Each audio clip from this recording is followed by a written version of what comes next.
Hello everybody and welcome back to Wappelville. Hopefully we got sound and all the other kind of stuff going on here. We're also going to be working on some more of our Corvus Cabal. Last time we were doing this live, we were working on a couple other ones here. Not every single one has the object source lighting. I think maybe 3 of the 9 have it somewhere around there. I thought, well, that's not a bad number. Not everybody has to have it. And one of the reasons why we did that is we were actually using our Liquitex Heavy Gloss Gel to sculpt some fire onto these guys. We're going to be using our oils. You got those sitting right over here on the palette. As always, these are our pre-mixed oils. Basically taking a regular tube of oil paint, taking some of our thinner, mixing into like a blister pack, some kind of other content. Oh, hey Baron, how are you doing? Hopefully there is sound there for you. For whatever reason, Twitch was kind of going bonkers last week, and there wasn't any sound, so how are you doing? We're going to keep working on these guys right over here. Kind of do, well, it's not quite the pre-glaze that we would normally do. But we're just saying, okay, where would that orange go? How far do we want that to extend? Oh, so you did get that one too. Oh, hey Josh, how you doing? Folks, be sure to give Drax and Josh the follow, or Wisdom the follows, because follows are free and they're cool. I am going to get some of this stuff out of harm's way though here. Now I might lose track of where some things are because, well, I built some new furniture and moved a whole bunch of stuff around here. Oh, Zip Zap Wrap. There is only one Sculpey that works well with the rollers, and that's going to be a gray extra firm. It's a couple of bucks more. Maybe it's $4 or $5 more tops, but it will never stick to your rollers, and you get nice rolls like this every time. You are going to want to bake them on a ceramic tile, though. I'll tell you that. Let's see. Along with the free bottle. Now I'm glad you're doing good there, Josh. Okay. Because it seemed like they were really. I saw a lot of pub about the Gamsol and all their other sort of thinning products or whatever. They must be listening in on all of our discussions here. Now let's see. If the smoke from the fires go away, I might try to stream on my Twitch channel next week. Yeah, now is it, well actually now have there been lots of crazy power outages and stuff that's making that difficult? Because I know that was also another thing that was potentially to deal with. And again, this is going to be more of a kind of a traditional pre-glaze thing type that we're doing here. Might have to sit some glue on that one little stone over there. Not doing anything fancy or sticking with mostly the Umbers, the Van Dyke Brown.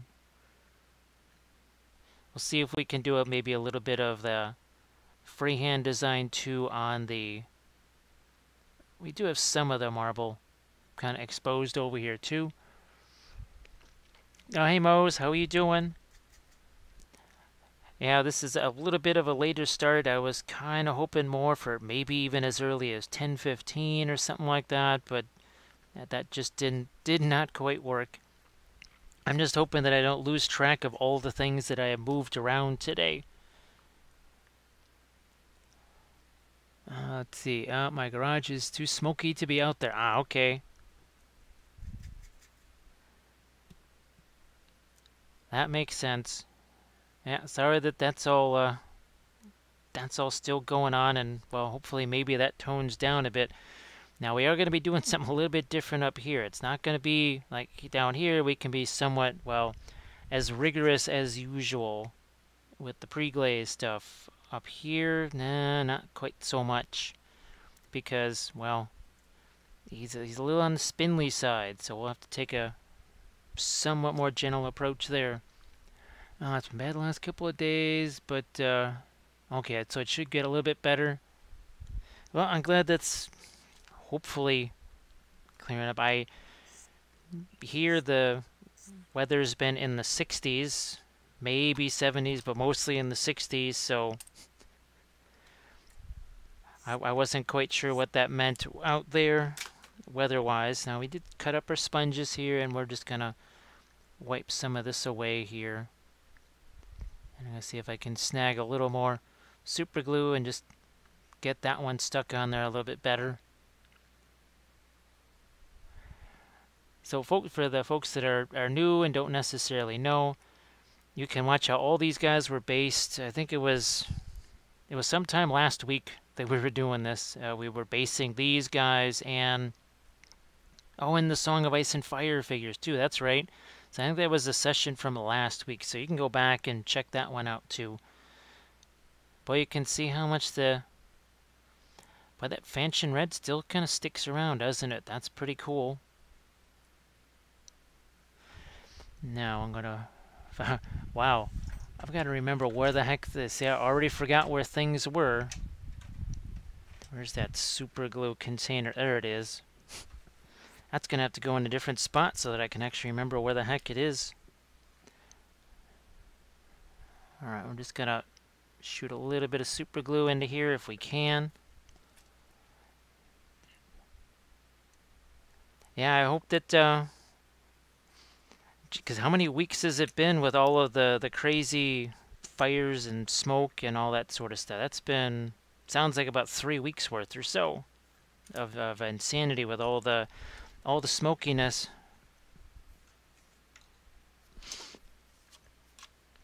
Oh, and look at this. Well, one of the things I did find was one of my flashlights here. So this one's actually red.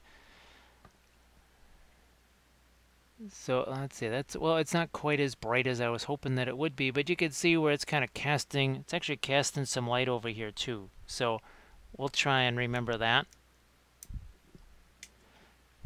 Whoops, wrong light. That's this light. And this one's a little bit bright. Yeah, that one's a little bit more intense. Okay, yeah, let's do this little trick again. Use just little toy flashlights here. Ah, look at what that, it's actually hitting way over here. Wow, it actually catches that wing too. Let's see, 2 weeks in Oregon, California, been a bit long. Ah, yeah, definitely, okay. We'll get our lights back on here. Now, we'll just let that set. We're going to hit this guy too for the heck of it. Now here, these not terribly spindly, and he has no object source lighting either, so, and this is again slightly thinned down, not thinning it down as much as I used to. It's not unusual for things to kind of just change a little bit over the course of time, making adjustments to techniques, all that.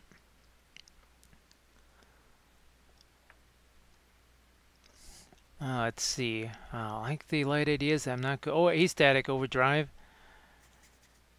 Yeah, there's four different colors. There's one that's white. There's one that's green. There's one that's blue, and it's kind of handy because if you're ever wondering, you kind of don't have to wonder because you shine the little light on there. Actually, you could even conceivably take a picture with your phone while the light is shining on there. Now that could be interesting since you only have 2 hands and not 3, unless there's a little zinch involved, and maybe you do. Now we did switch the color. We have more of the indigo up on this top half here, this upper portion, because when we take this away, that's going to give us that cooler dark down here with all the umbers and everything else. That's going to be warmer. So we're going to leave that. Go back to this guy here, and now, like I said, we're going to take a somewhat more easy approach on this thing, and what the heck, we'll try some of these crazy brushes here and see what we get.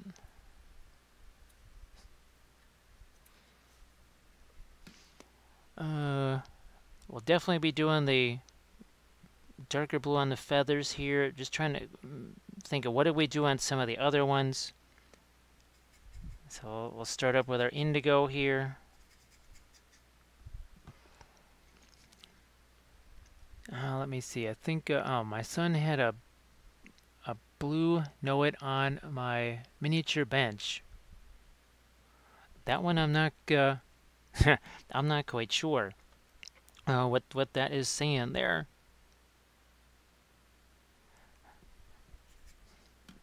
But I'm sure that was some crazy thing with spell check or whatever. So we're doing something a little bit more, just a wee bit more targeted here. And that's okay with the oils. That's no problem. You can see how all that capillary action works just fine. We'll still wipe some of this away, but like I said, not quite so vigorously as what we have done before. Also not going to thin it down too much. Oh, blue light, okay. I was wondering what the heck a blue know-it is. And I was sure there was some kind of crazy spell check thing going on or whatever. I don't know how many times I've sent some kind of a message and the other person has no clue what the heck I was saying because the phone just completely changed the message around to something that probably wasn't even a sentence. Now this, okay, so we just got a little bit more of our, what was that, our Van Dyke Brown in there. Yeah, well, let's go with a little bit of our burnt umber over here. Yeah, this is, when I was testing out this brush, well, all of these brushes on the acrylic side of things, these tended to do better because these were synthetics, but this one did horribly. And I was wondering, is it going to do any better with the oils? So, looking forward to seeing how that works. Going back to work later. Yeah, well, thanks Josh. Now, hopefully work is not too much of a pain there. I should be here painting this guy, if not this guy and the other guy.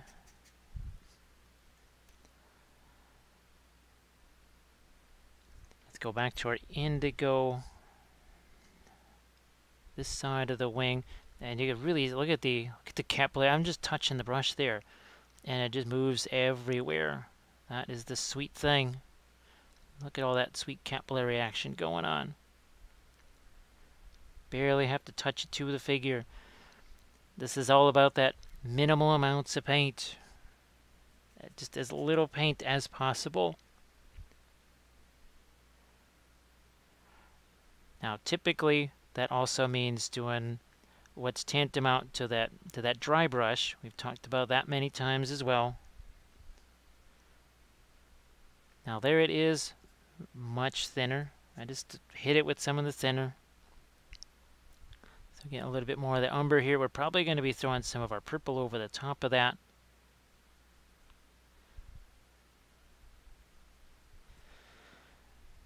I got my indigo. That's a little bit of our ivory black there. Still haven't quite determined what this was meant to be. Is that fur, feathers, whatever? Even after painting on those first 2 or 3. And we do have another one, like this one here, that, well, all that stuff is dry. So I thought it could be fun to even go back onto one that's already dried a little bit. Well, actually completely. To show that, yeah, you can still do blending stuff and other... There's a lot of those things about oils that are so fun that don't necessarily end when things dry. I'm going to hit this with a little bit of our indigo here. See how we're not going to lose so much of our little orange pre-glaze there. Just being a little more targeted with this. The other one, you could see what not targeted meant, where we're just kind of slapping that all over the place. Here, a little different story. Because as you can see him kind of bounce around, he's, well, I think there's two of these that are just super, super spindly. Of course, what's the one that are literally on stilts? No, that was just on my, I can't remember what the heck the name was again. The Undying or something like that, or whatever those guys are.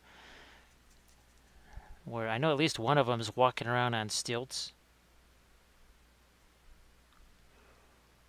Speaking of stilts, we'll just we're gonna get some Umber here on his legs and on his stilts here.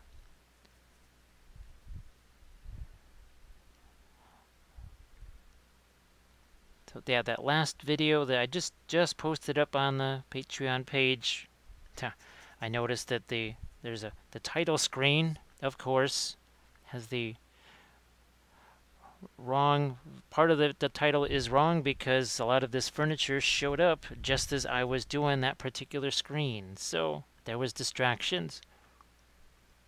Unmade, okay, that's it. I knew that un was part of it. Couldn't remember the rest of it though.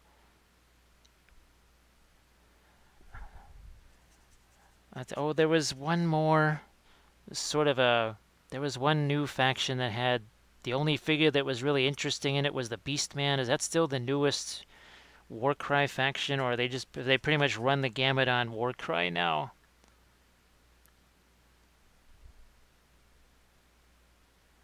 I'm not quite sure what other new things they can do with it. Alright, I think we've got that just about covered there. Let's go back to this one and let's start to take away some of what's on here. And you can see a little bit less comes away. A little bit less of this comes away because we let it sit on here a little bit longer. That is I can't emphasize enough that idea of working on multiple figures at once. Multiple figures at the same time. It slows you down. Makes you more patient. You can still work just as fast. You just don't want to work too fast.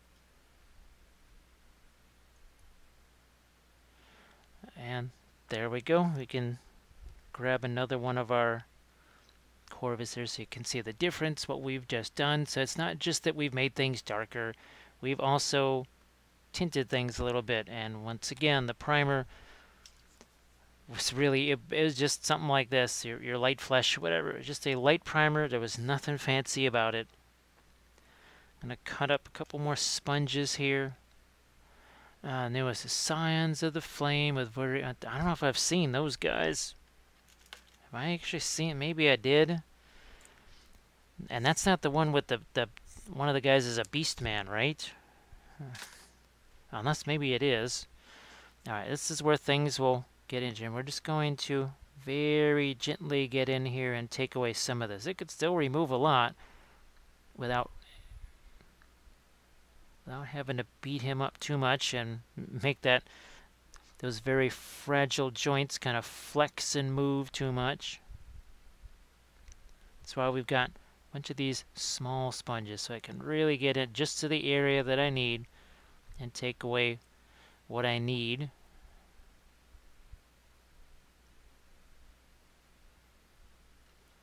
I think I forget what day it was last week that we did the basing on these guys, but I know we did it. It was on camera.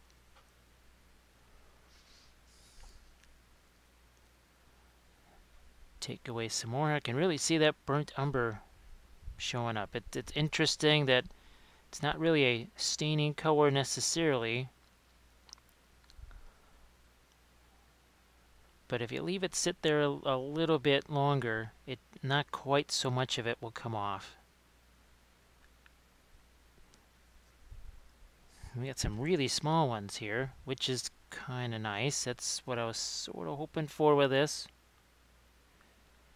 So you can see we haven't really attacked him quite the way we normally would, especially those Song of Ice and Fire miniatures that are just sort of, well, on the unbreakable side of things. Now see, that comes off a little bit more. That's your Van Dyke Brown. So we're starting to get a little bit of difference here between some of these guys.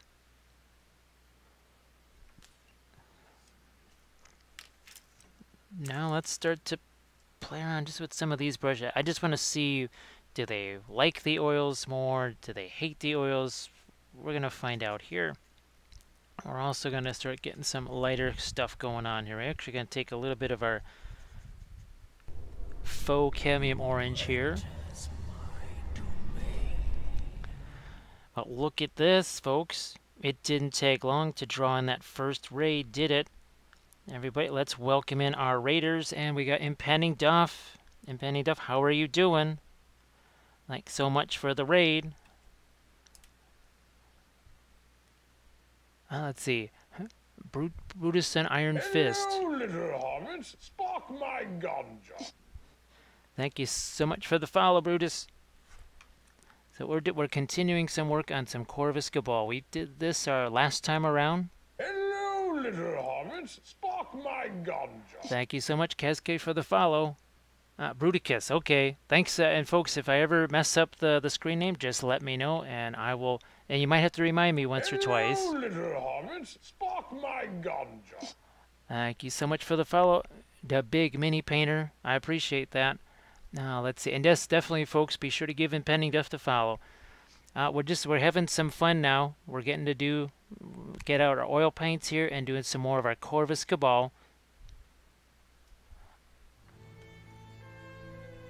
Now, not only do we have beef in the hole, but Armored Wolf calls out the host with the most, the Rohirrim. So these were some earlier streams that I did, oh geez, way back in April. Painted a whole bunch of my Rohirrim in oils, just like what we're doing with the Corvus Cabal. Because I know sometimes folks ask, well, would you use those on gaming miniatures? And I said, well, yeah, do that all the time. Oh, no problem, Bruticus. But over here on the palette, we've got our little collection of oils. Now, some of our, here, let's move that back that way a little bit.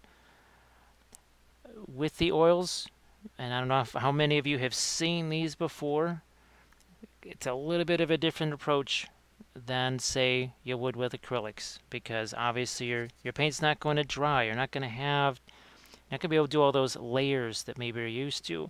You're also, you can see how little paint there is in that brush, and yet how much paint you see on the figure here. That's the difference between the oils, say, and your acrylics. And you can use sable brushes, synthetic brushes, all brushes like the oils, because, well, the oils essentially act like conditioner for your brushes. Your brushes absolutely love the oils. And what we're doing now is we're just kind of spreading out some of our object source lighting here, seeing where we want this to go. If you establish the object source lighting sooner rather than later, you're going to be less shy about it. You're not going to be as worried, well, I don't want to mess up something that I've painted. Well, if you start out with the object source lighting, there's nothing to mess up. Because if you don't like the object source lighting, you can just paint right over it. And it's gone. You don't have to deal with it. And that is exactly the approach we did here. You can see on this side we have cooler colors. So look on this side of the blade, you have the greens and the blues. But look at there on the underside, you got all of your oranges. Let's see, what brush do you recommend for oils? Impending Duff, all brushes love the oils. It does not matter. Synthetic and sable brushes kind of have different purposes. So when I use this is a synthetic brush here, that's a quadruple 0. That is for doing details in rougher areas, because most sable brushes, they like to work in a straight line like this. They don't like working like this. Whereas Mr. Quadruple 0, he doesn't mind. I mean, he can just be doing he could be doing details like this, like this. You can hold it any which direction, doesn't matter. But as you can see, I was using this with acrylics last night, and see all that junk in the ferrule? That's acrylic paint. Basically, acrylic paint actively starts destroying your brushes as soon as it touches them. Fortunately, with the oils, well, it doesn't dry in the ferrule because it's not drying. And by the time you're cleaning your brushes, there's nothing in the ferrule.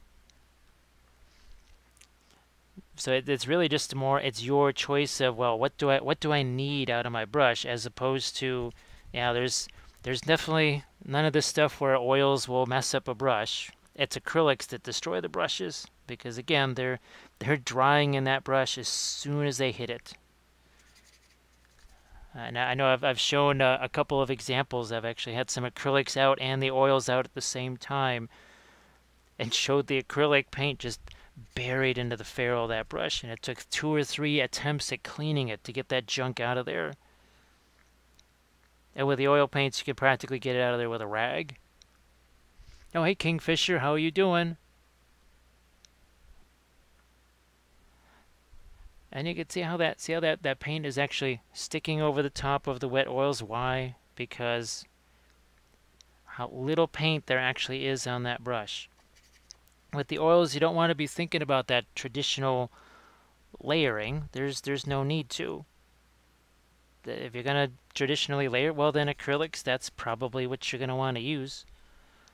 But with the oils, take advantage of what it does best, and that is quite literally just place a color and push it around. And we're going to start doing some of that over here, just so you can get a handle for that.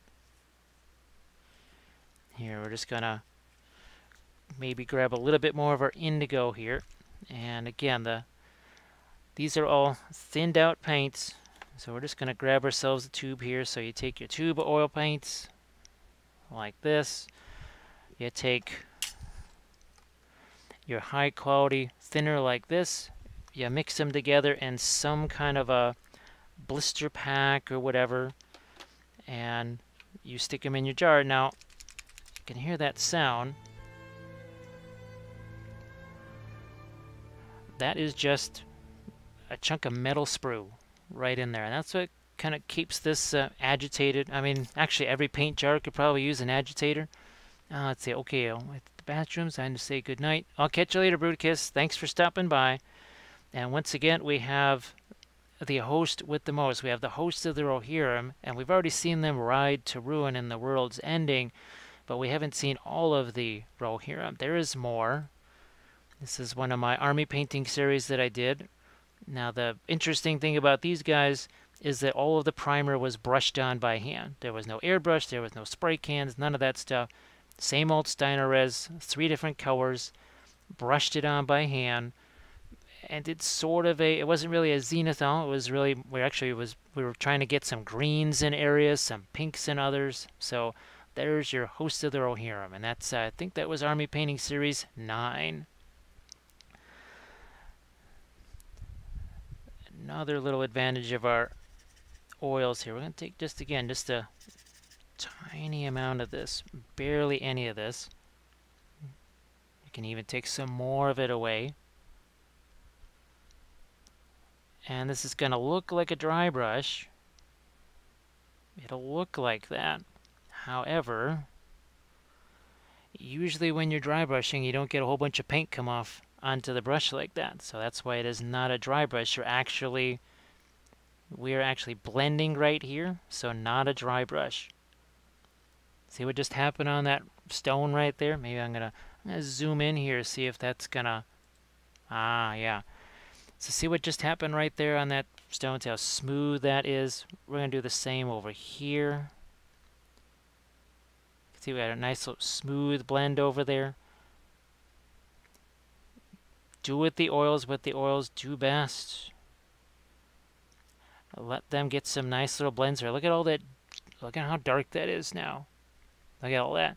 Well, I gotta go back over here. I gotta get some fresh paint if I'm gonna wanna continue on with this here. Again, you can see it's already starting to blend with what's there. That's the really cool thing about the oils. See what's happening over here on our skull. We got another couple skulls over here. Let's do the same. We're going to switch this up a little bit. We're going to take some yellow ochre here. Oh, and by cleaning the brushes literally means just taking a paper towel and going like this. That's cleaning the brush. we don't want to have a whole bunch of liquid on the brush. Otherwise, well, that kind of removes the whole dry brushing aspect of things, and we're actually looking to get that dry brush aspect going on. So thanks again, Kingfisher. Let's see, Goroth. Do you have any problems with Steiner Res shrinking as it dries and not covering? Oh, no, not at all. Yeah, the Steiner Res, never seen anything like that happen with the Steiner Res. Now, sometimes what happens, I guess, in the winter time, people will get a jar that's maybe been frozen or something like that. But that's pretty much a wintertime sort of thing. Now here again, we're counting on, see how that, look at all that dark color that just got in there. We're counting on that over here. Because look at, see how it's blending? This is where we don't need, we're not going to have all those extra layers. And again, we're just going to wipe that paint away. If we want to have our ochre color, we have to go back and get some more. And you can see we've got some nice little, look at that. This is our pre-glaze over here where we were just wiping a lot of that paint away. That's pretty much what we had just done after, right before you guys came in with the raid. We had just kind of wiped away a bunch of that pre-glaze. So just taking advantage of this now. Hello, little hobbits. Spark my ganja. Thank you so much, Gold Battle Moose, for the follow. That is appreciated. Obviously, Gandalf appreciates it too. Now, you're also going to notice with the oils, so yellow ochre, a lot of your yellows and your reds, those are actually going to be your opaque colors. Whereas, well, your darker colors, so all of those rich blues and greens and purples and everything else, well, guess what? Those are going to be much more transparent. As in a lot more transparent. They're still intense colors, but they're going to be more translucent. Now we're going to take a little touch of our yellow there, and again we want to have a minimal amount of paint on that brush. So how are you doing, Beef? Let's see, I have, but it wasn't the Steiner Res. It was mold release leaking from the resin. Woof, nasty mold release. Look at, see that nice little extra lighter tone we get there. But you can see it's still mixing with what's there. Look at that bluish color there. It's still mixing with our original glaze that we threw down. Now I'm actually going to go into a little touch of Terra Rosa here. I don't want this stuff to get too light, because if it does, well, it's going to be really hard to get an object source lighting fit. Now look at that. Look at that big old, you can see how dark that is on the end of the brush. That's that little pre-glaze that was in here. But look at the smooth blend that I got. A couple brush strokes. I've had it happening. Yeah, Gorath, that's that it just could have been maybe one of those jars that got frozen or something like that. Because sometimes Steiner Res is getting shipped around wherever, and it's on a truck or something like that, and it just quite literally gets frozen. Let's do some umber here. A little touch of white with that, just to have a little different color look to this. There's not a whole lot of mixing that goes on here on the palette. The mixing should be happening over here. Yeah, we brushed on Steiner Res for many years and never had anything like that happen. But then we've never had a frozen bottle of Steiner Res. Look at it. Okay, show you the difference between these two sides. So you look at this side over here.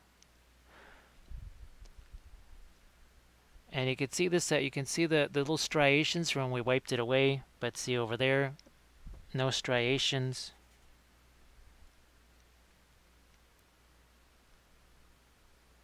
We'll do the same. Again, look at how light of a brush stroke this is. Look where my fingers are on the brush. None of this. No death grips like that.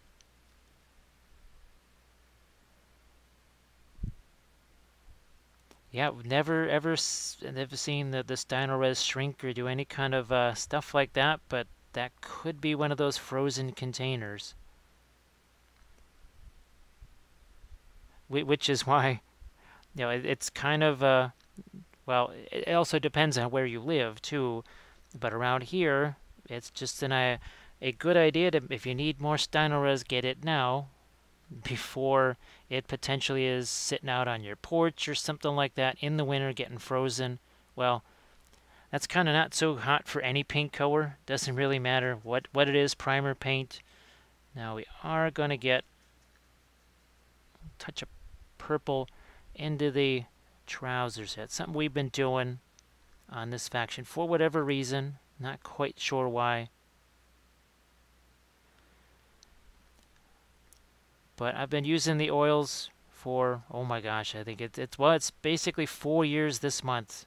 Yeah, it was 4 years ago this month that I got my first set of oil paints. Now, I had done oil paints for a long time, just in 2D art, but I got myself this set of 10 right here. Get it on Amazon.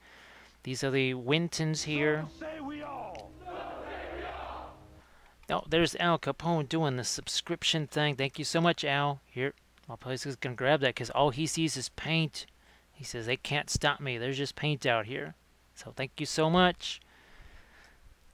Now, once you do that, you can start to add things like your regular artist colors. So indigo, terra rosa, those are among the first things that I added. Cerulean blue. You can start adding stuff like this, like, oh, our fluorescent orange. And as Al knows, because he was here watching me do this, that's some of the fluorescent oil paints right there. So again, this got all done with the oils.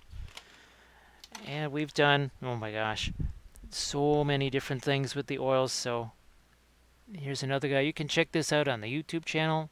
Entirely done with oils. I think maybe a month or two ago we did this one on the channel here. The marble, everything else.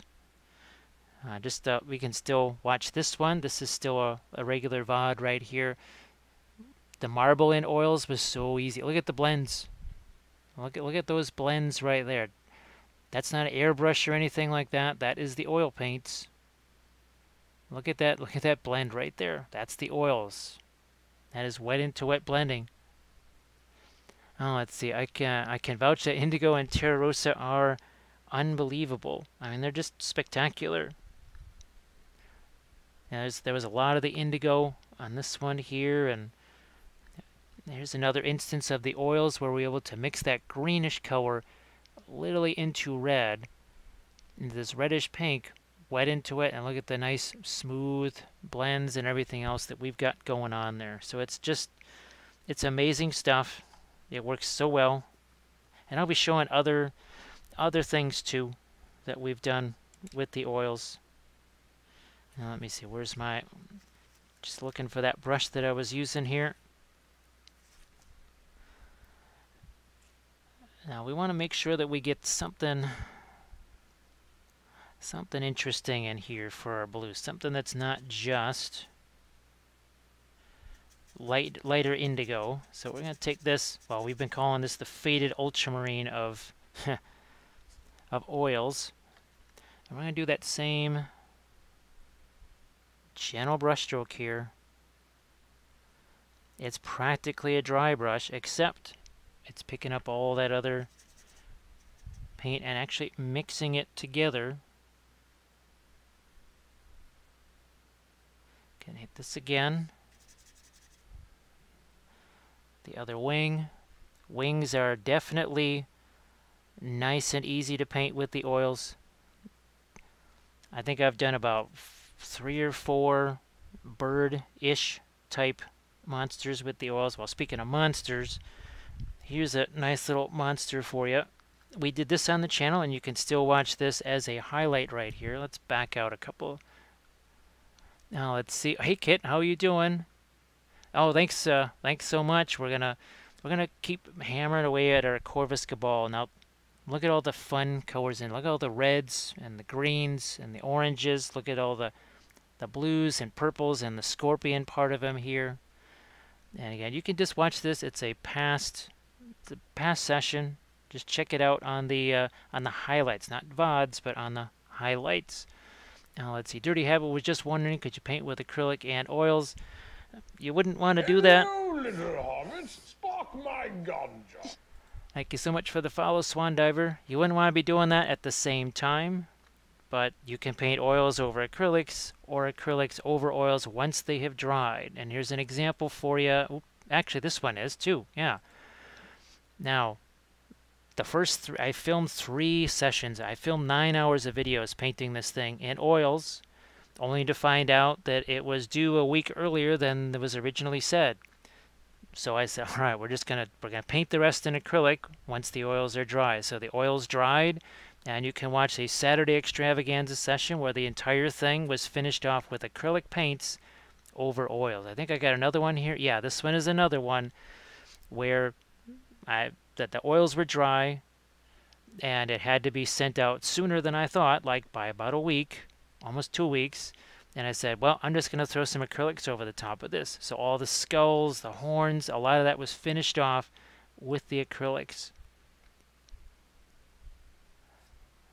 Oh, yeah, there's no point in doing that, Dirty Habit. You really just want to use the oils and do what they do so well. And maybe for whatever reason, well, like for me, it was a time crunch. I had no choice. There was no way that could be packed into a box and still be wet oils. So I said, all right, once the oils are dry, I'll paint the acrylics over the top, and it's all going to be good. Let's see. Oh, thanks, Kit. Yeah, that thing was, that was just nuts. That was absolutely nuts. And I've got a ton of other things that I can show you. Some previous stuff done with the oils. Some of it is colossal in size, and some of it is much smaller. You're just gonna get some of this, just some kind of lighter blue here on these. Well, they're not his claws, they're his hands, but there is some sneaky little stuff on his hands here. So we'll just keep throwing some lighter colors into this, and look, you can see how much of that darker tone that we pick up along the way. And yes, you can still do glazes over wet oils. We do that all the time. Oh, no problem, Dirty Habit. And yeah, don't be shy about okay, well, okay, I'll paint the first part of this in acrylics, and, well, you know what, now I'm going to do some oils over the top. That, you don't have to, doesn't all have to be in one or the other. Using both, that can work. So we're starting to get now a little bit more of a pattern of light and dark happening. We just want to establish that object source lighting first. Now, in the case of this, we'll look at the Sisters of Battle here. So this is one of my army painting series. Well, just the reality is, this series took 6 days to film. Well, the oils are dry by day 1. So there was several instances where the oil paint dried. I worked it back into it. It dried again. Oh, look at this. We got Steiner. No wonder I didn't hear that. So, folks, let's welcome in our new raiders. That's probably why I didn't hear it, because I was on one of my other screens. So how are you doing, Steiner? I hope you had a really good session. And folks, be sure to give Steiner the follow, because, well, follows are free.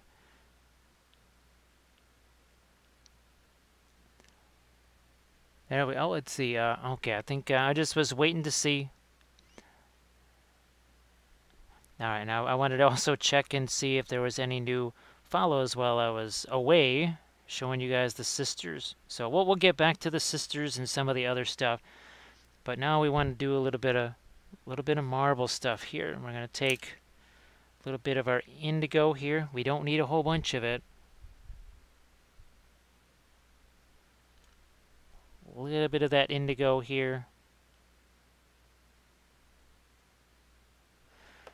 Get this brush cleaned out a little bit. So Steiner has made tons of progress. Well, that's cool. Progress is always good. Now we're just gonna make sure we got paint out of that brush and see what's gonna happen. See how we're just kind of scumbling that paint there? We're just gonna scumble that paint, let it almost dry out a little bit. Now we're gonna take some of this blue here and just gonna be a tiny bit of it. Tiniest little bit here.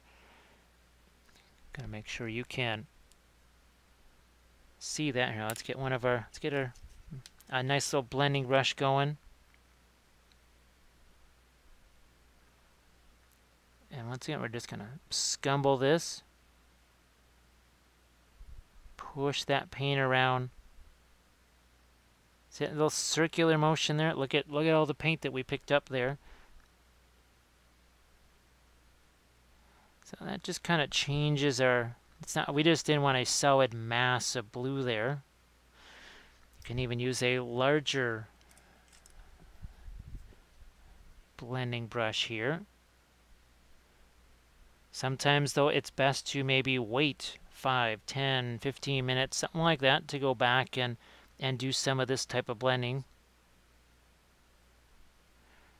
That's typically one of the ways that people run into issues with the oils is they get so excited about that possibility of wet blending and everything else, they just kind of, they sort of go too fast. Oh, let's see. So random for science antidote, testing out the Gamlin fast matte oils. Al, you weren't here.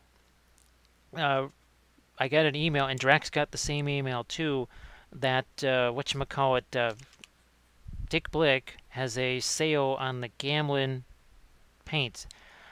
Do they sell those on Dick Blick's? Because I haven't seen the fast drying Gamlins. All I've seen is just the regular old Gamlin oil paints. Now here's gonna be a case where we're gonna do a little bit of glazing here, and this works different with the oils. It works a little different with the oils. We're just gonna see how you touch that brush there. See how it just kind of spreads out. We're not necessarily brushing that on so much as placing it. That's our indigo blue here. And see how that, look at that, look how it's moving all by itself. Look at that. It just went all the way, I touched the brush there and look, it just moved all the way down into that crevice there. It does take a light stroke though. Now that is a little bit too much of the indigo. We need a little bit less, a little more of a thinner there. Look at what that's doing. A little touch right there. See how it just kind of does all the rest of the work there? Few little touches. That's all it takes. So yes, you can go back and forth with the oils. You can go lighter, you can go darker. Oh, let's see, 10 infantry HQs, 4 infantry, 4 juggernaut mounts, and 50% done. Ah, that's it's always good to get those armies. Oh, that's where you got them from. Okay. Is it right there with all the rest of the Gamlin colors? Because most of the time it takes 1,000 years for that list to show up, and half the time you're just seeing those big old cans of oil paints. Oh, impending death. It's a sale on the, well, they kind of have sales all the time, but this is on the Gamlin oil paints. So that would be these guys right here. So they have a 40%, at least I think right now it's a 40% off sale. Ah, okay. I'll just look for that then. I'll try and do that tomorrow and see what I can find.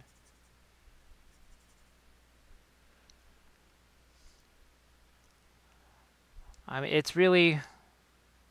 it's not a super essential thing because, well, what could be interesting though is to have just a few of them, a few key ones that you're going to mix with a lot of other things. Because what I used to do back in the day was actually, see, I'm getting some more darks in here, but we're changing this up a bit. We're getting a little bit of our brown matter and purple matter into here. And that's with 2 D's, not 2 T's. Now we're going to glaze in some, let a little bit of darker red get into here. A little bit of darker red. Oh, and if you're looking, we showed this little trick earlier here. We'll kill this light. So see a little flashlight here? These are just pennies on the dollar. You can usually get these by like packs of 50 or something. And they come in different colors. This one just happens to be white. But usually we put this kind of where our light's going to be, where our white source is coming from, and it just sort of gives you a hint at where maybe the light is going to hit. So something to think about. I only picked up the titanium white. It's funny. I'll just grab any old oil brusher here, wherever here we go. So sometimes I would cheat a little bit, and I would use the oil brush, because these are basically fast drying oil. They're probably the same exact stuff in them. Sometimes I would cheat a little bit and mix these with the regular oil paints, and it would kind of speed up that drying time just a little bit. All right, so we've added some darks here now. Let's start to. This is the fun thing about the oils. Really fun here. Let's check this out. We talked about how things like the yellows, the lightest colors, are your most opaque. Well, you'd say there's no way, if you're gonna, there's no way you could take a glaze, basically a pin line wash of yellow, and have that cover that dark paint. That should never happen. Well, it kind of does, and let's start doing that. Because yeah, see that? That is super thin down yellow oil paint. It literally is thin down oil paint, and that's a yellow. And look at how it's covering. Look at it. Look at what it's doing here. But see how it's seeping in all those nice little crevices there, making things nice and toasty. Our flame right there. Now maybe let's get a little bit of our Cameo Red Scarlet. Now this is a little different thing. That is the real deal. What's going on here now? This cadmium scarlet. This is the real deal. This is not faux cadmium paint. So this is one of those paints that's going to cost you a significant amount more. Well, this cadmium scarlet here cost more than that entire Winsor Newton starter set that I showed you earlier. Old Holland are on sale too, with a free tube of titanium white with a purchase. Yeah, so I got the message for the Gamlin sale. Now Drax mentioned that you also get a free tube as well. Maybe that's geez, maybe he was talking about the Holbein, or maybe they'd have the same sale for the Gamlins too. So we're just we're gonna keep going here, adding some of our more of our object source lighting to some of these areas. We'll be going back into this with our fluorescence later on. Oh, hey Twilight Walker. So Dick Blick has a sale. I know it has a sale on Gamlin paints right now, on the Gamlin oil paints. I'm going to take some of the black here. We're going to take some of this brown matter, and we're going to do another little pin line on some of these guys over here, some of these parts. See how that just kind of sank in there? So it's doing the same thing here. I just want to vary some of these tones. Or just some of it's getting a little bit too light and too similar. There we now we've got ourselves a little more variation there. We're gonna pop back into that probably with some greenish colors too, something greenish gray. So over here, same thing. We got those looking very much the same. We don't want that.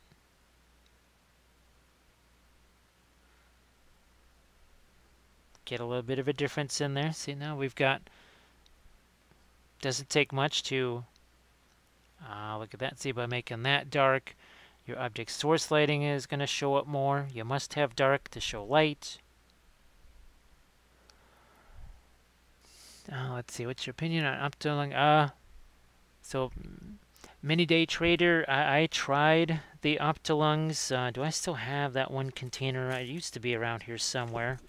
I tried them, and I also tried the Wilder oil paints, and that just that was not so thrilling. Basically, they were slimy and glossy and took forever to dry. And then they said, well, you got to have this to go with it. And I got this stuff, and then I looked around, and I said, so yeah, there's just a, and this is, and I'm a person who doesn't really care about all this stuff here, and I said, no, people aren't going to want to deal with this. So I have never actually used them again. I just was not super thrilled with that. Again, I was very disappointed because I was all excited about using them.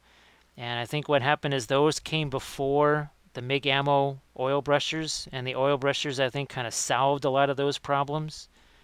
At least that's kind of my guess, is that's what happened. Now let's see, the big mini painter. Yeah, it's well, and you've heard me say before too.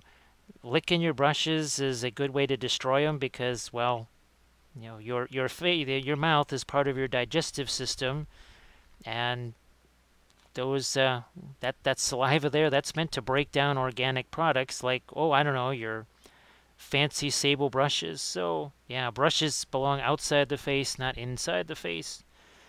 So this whole idea of what's this film noir all about? Oh, hey Grimguard, how are you doing? Yeah, I'm gonna be streaming tomorrow, Grimguard. The plan is to start more at the earlier time, maybe more like 6 Central, something like that. All right. You can already see, even at this early stage, we've got ourselves some shading here, right? You just don't see, this still looks very bright down here, but you don't see that color contrast. Now let's just grab another one here, and you've seen this before. Look at all the lights and darks you get here. It reads totally fine as black and white, but what you don't get any of the fiery stuff. You don't get those cooler blues here. Here on her cloak and her clothes, you have tons of shading, but watch what happens when we bring back the light here. All of a sudden now you see all the magentas and everything else that's going on. So there's several different, look at that. That's more bluish. That's more reddish. So there's lots of color changes here you don't see. You saw plenty of value there.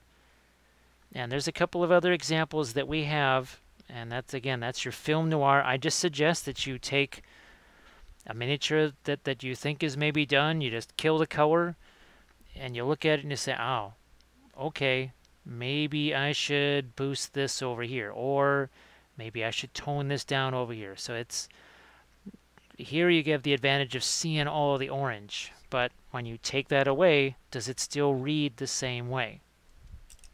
Just a little suggestion there, something, just an idea.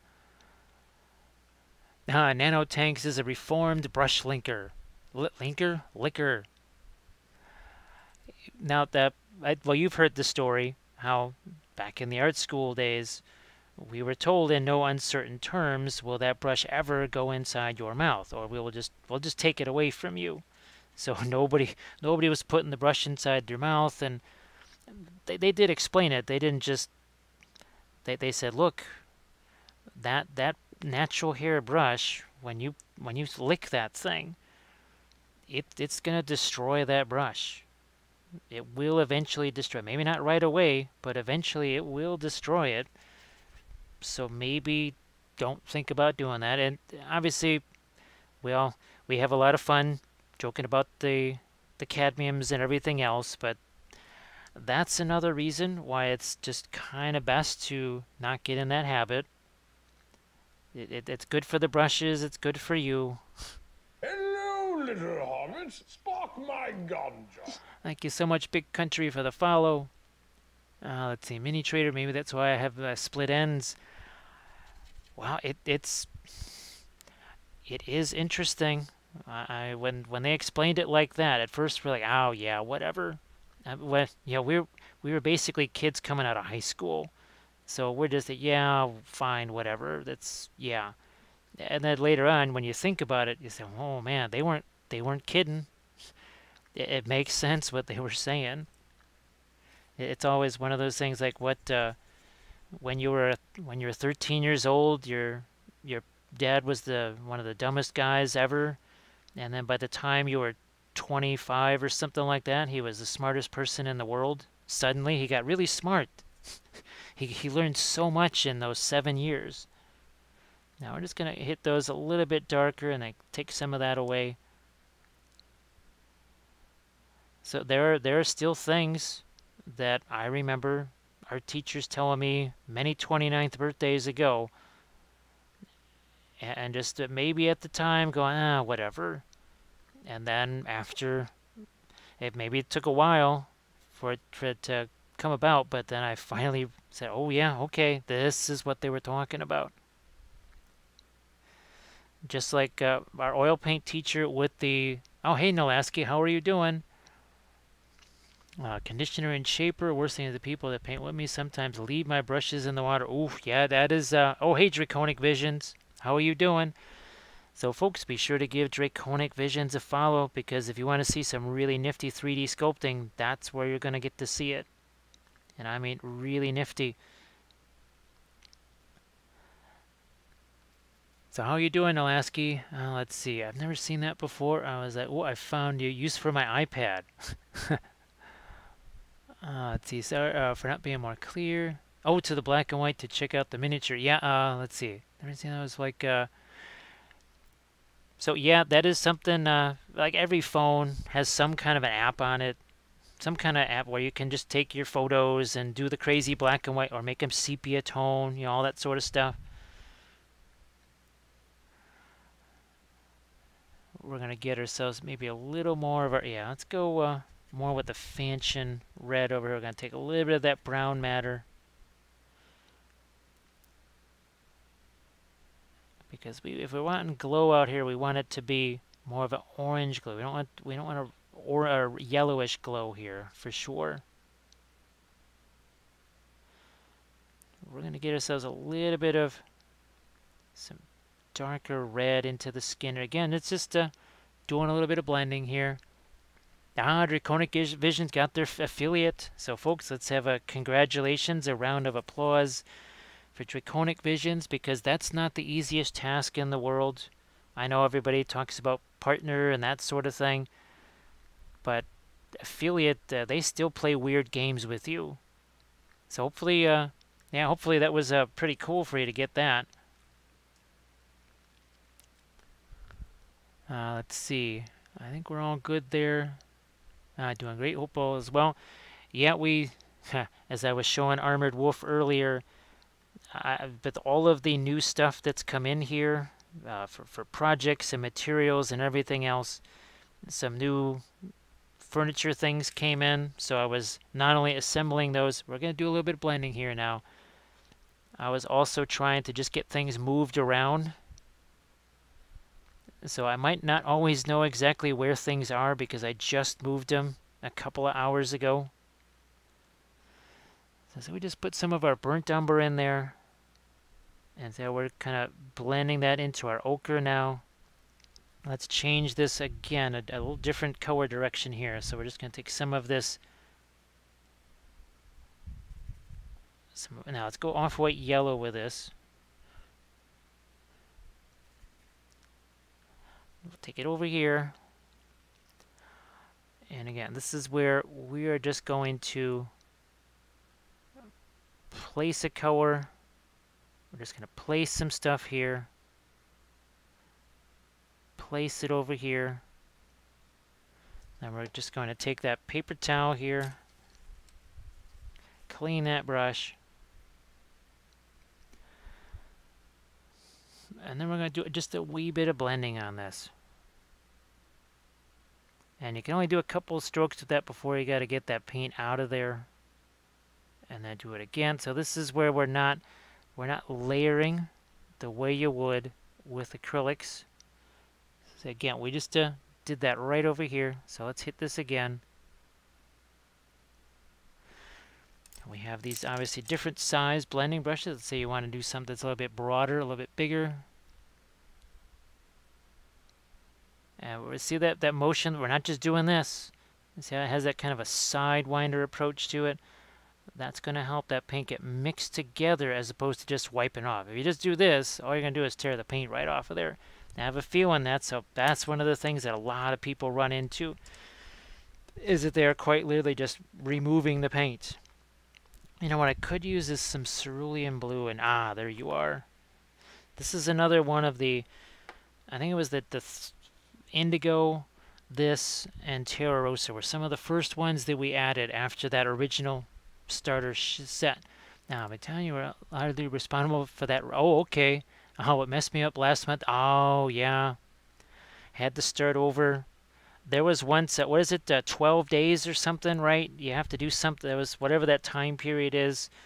And because it goes off of the GMT or whatever, I didn't realize that's what it went off of, so I got all confused. And yeah, same thing happened there. Well, I'm really glad that worked out, because Drax, he did the same for me when we were first starting out here in April, and just we're streaming for 2 people or 5 people or whatever it was. Then all of a sudden Drax did the raid thing, and that just kind of got that ball rolling. So well, that's actually really good to hear. I'm really glad. I know sometimes the raids, they can come at weird times, and you might be right in the middle of doing something else. So it's not always necessarily the easiest thing to have a whole bunch of people kick in the door.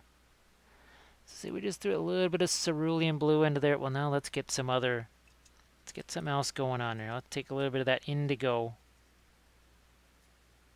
Once again, some indigo here, maybe even a touch of the ivory black.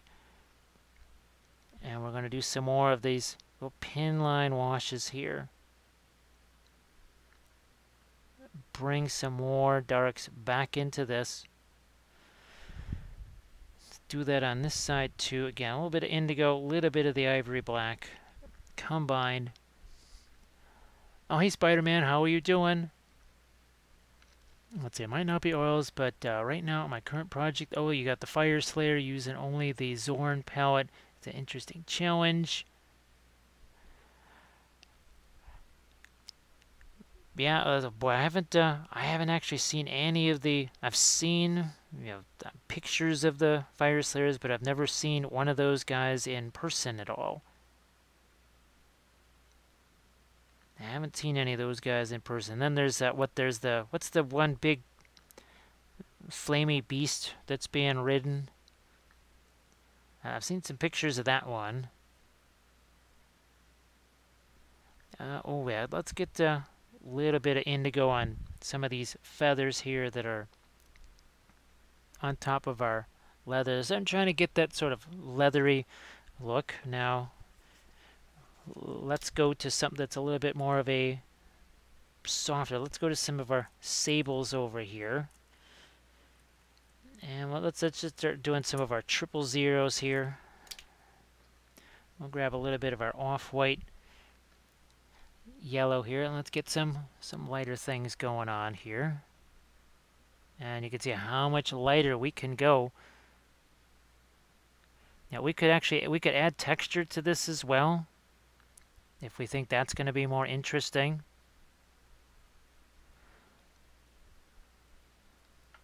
So have it go this way so we can get our brush strokes going in the right direction. So again, here let's say we do some texture on this. Always doing leather that's all smooth. Maybe we should do something that has a little bit of texture on it. Maybe almost texture that has some, almost like it's been torn in a few places or whatever. We can also get some more lights on his claws / talon things, but again, we have not a lot of paint on that brush. If there's a bunch of paint on that brush, it's just, that's where you're going to get that mud. You will get mud. So see, we're just letting all that stuff mix together. Look at this. It's just going to mix together. But you can see we're kind of doing this sort of a brush stroke with it, not just this. because it's got that little bit of a swirl to it. Boy, that I didn't realize how much of a difference that was going to make for people. Let me see. Oh, the Magmadroth. Magmadroth. Ah, okay. That makes sense. Magmadroth, lava, yep. Now, Zorn is a pretty popular limited palette. Lots of reds and yellows. Working through one of the series to start on oils this weekend. The one on the Lannister Pikemen. So let's show you the let's take a look at the Lannister Pikemen. So this is the series that Spidey is watching here, and we're definitely going to do this again in oils. I just have to dig out the figures and prep them again so we can do this in oils, because this in acrylics, I mean, it was fun, but doing that in oils will be easier for sure. So this is going to be probably like a November, December army painting series here, doing these halberds again with the oils. Absolutely love doing those, and I think they'll be a blast in oils.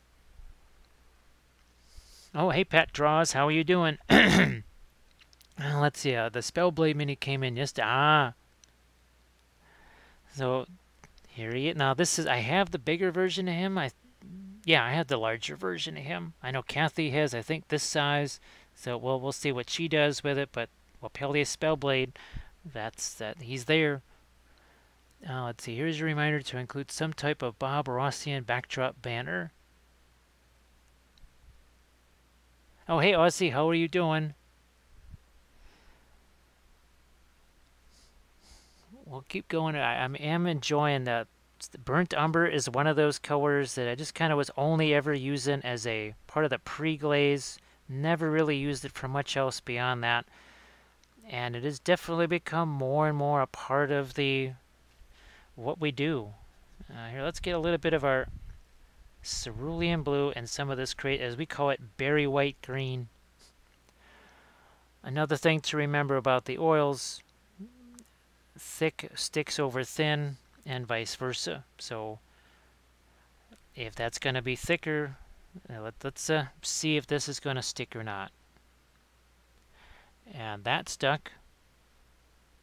Look at that. See that big old dip? But if I kept thinning that down, it's actually not going to stick. Sometimes you have to thin the paint down to make it stick. Sometimes you got to go just in the opposite direction, which can be a little confusing sometimes. Now we're going to go more just with our greenish color here.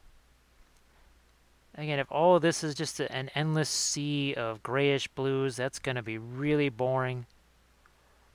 There's a whole lot going on here, so we just don't want to pile the same color on one feather after another. Maybe we even do some purples in here, because guess what? Purple and green together, they're going to make you gray. And especially from a visual standpoint. And actually, we're going to start doing that right now, because where's Mr. Birdie? Here he is. So we did this in oils during ReaperCon week. You can watch this whole thing. Again, this is another highlight. That purple right there, it's the same purple we just put on the brush. That was part of our little pre-glaze that we did. But look, you can see there's blue there. There's oranges, pinks, all different kinds. Look at what we got going on. Same thing here. You can see some blues, some purples, some yellowish tones. Look, you even got some greens over here. Look at that, some green right in there. So this is our little griffin right there. And that's actually a Reaper Bones miniature of all things. Now, this should be fun here. So we've got ourselves a little bit of purple in this. Yeah, I can see just a little touch of purple in there. Little touch of purple. Not a lot. No, just a little bit. So it's just not just all that same exact color of blue. Now I can see I want to get back in here again with a bit of another little darker glaze here, the indigo with our ivory black. I'm going to target these feathers right there. It's so much easier with the oil. dealing with this kind of thing. The acrylic just kind of wants to sit on top and not sink down into those crevices. Even contrast paints pale in comparison to what this can do. Look at how that's just creeping all over the place. And all I had to do was just touch the brush there. And remember, this is really, really thin down oils too. So it's also, well, you're reducing the drying time. All kinds of good things that you're doing. Cutting down on that drying time, cutting down on the amount of paint that's on here. I think we've got that darkened up nicely. Let's swing around, do the same thing on this side. Oh, say there.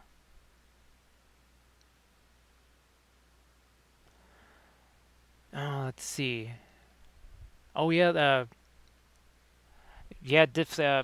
I saw the pictures of the salamander bag earlier. Armored, but you have to show them the Night Lord's bag. You guys, you have to see the Night Lord's bag. Now let's see. Pat draws. Pat draws none of the above. They actually, I was just working on this guy the other day. He was dry within 8 to 9 hours. This was dry. It's not days or anything like that because we are using minimal amounts of paint. This thing was dry. Some parts of this were almost dry at the end of the session. So some parts of this were nearly dry as I was finishing things off. So the oils do not take forever to dry, and once they are dry, they are totally permanent. They are far more permanent than acrylic paints are. Let's see. Are these the other? Yep, these are the other ones. So, this is the other one that we were working on, and oh yeah, this one too. And we did a little bit of our pre-glaze on this one, so people could see kind of how that works too. But I think this is the last one that has the object source lighting on it. So I thought this could be fun for people to see how that works. We're just kind of working on the non-object source lighting side right here. Gonna get some more of my darks in here. I'm also I want to let this have a little bit of time to set. This is why we're working on multiple figures at the same time, because, and let's do something like that. Here, let's just grab ourselves another brush here. Let's start to do some things with some off-whites. Again, it's very much a dry brush. Very much a dry. Look at that. Look at that. The big difference that just makes straight away. It's quite literally like a dry brush, because look at how little paint is going on my arm. That's how little paint is on the brush. This is why it does not take forever to dry. Oh, thanks, Draconic. There's something about the object source lighting that just adds so much, and it doesn't always have to be the fiery type. Let's see, we've got ourselves. So we've got, we got a purple light over here. We've got our, we have a bluish light over here. There's something about that really changes things. I mean, we've got, that just really changes all of these pieces around so much. Let's see, I think we've got some other fun ones here with, of course we've got our wizard right here. Really makes a big difference. Oh yeah, they got to see the back. Okay, yeah, you guys. I was hoping you guys would get to see that. And folks, be sure to check out Armored Wolf, their Etsy page. Check out the Instagram. And it's more than the dice bags. I mean, I always get kind of obsessed about the dice bags, but there are other things besides the dice bags. So you should be sure to go and check out Armored Wolf. Look at this. You can see how it's blending all of that other stuff, blending in with the brush. It looks like a dry brush. Look at how brown that brush is now. Oh, Lake Draconic. That's I'm gonna be doing that one again in oils because he's gonna be either definitely next week he's gonna be getting shipped out. So I need to replace him so that I have that prop once again. So let's get some indigo here. And this is just gonna be another case of us working with as little paint as possible. As little paint as possible. And I'm trying to work, obviously, multiple figures at the same time. Then we can kind of come back around to this guy and let's see what we can do maybe with some of our object source lighting on this. Let's start to bring in maybe some more lights in a few areas.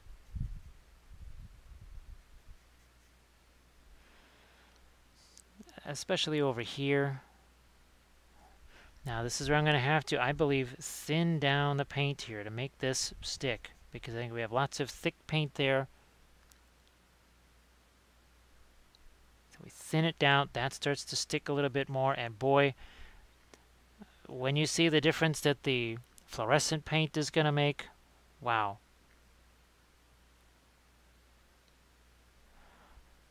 And I didn't really think, I was like, yeah, okay. Yeah, it makes a big difference on the acrylics. Maybe not so much on the oils, but it actually does.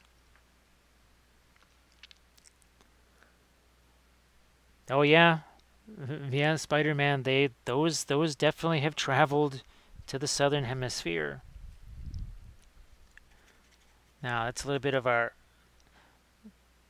cadmium orange and our fanchon red. Those are going to kind of combine together a little bit here.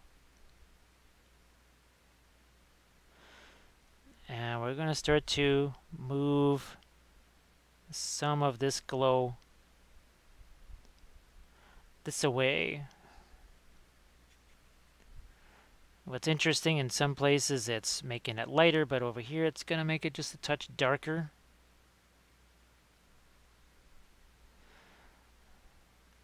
Let's make sure this horn catches plenty of that.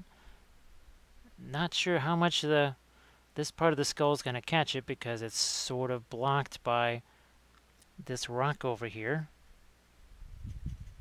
But you must have dark to show light. So we can do all of this light stuff here, but we need more shadows over here. We can see that right now. We're just going to take some of our Van Dyke brown here. And let's just get this stuff darker. I'm just going to do even a little bit of a glaze right there. Make this even darker. Make that darker too. But not always just the black. I am going to take a little bit of this is that brown matter that I was telling you about.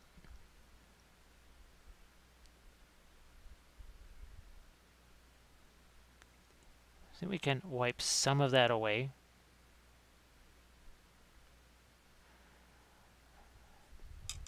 I'm going to get a little bit darker here too.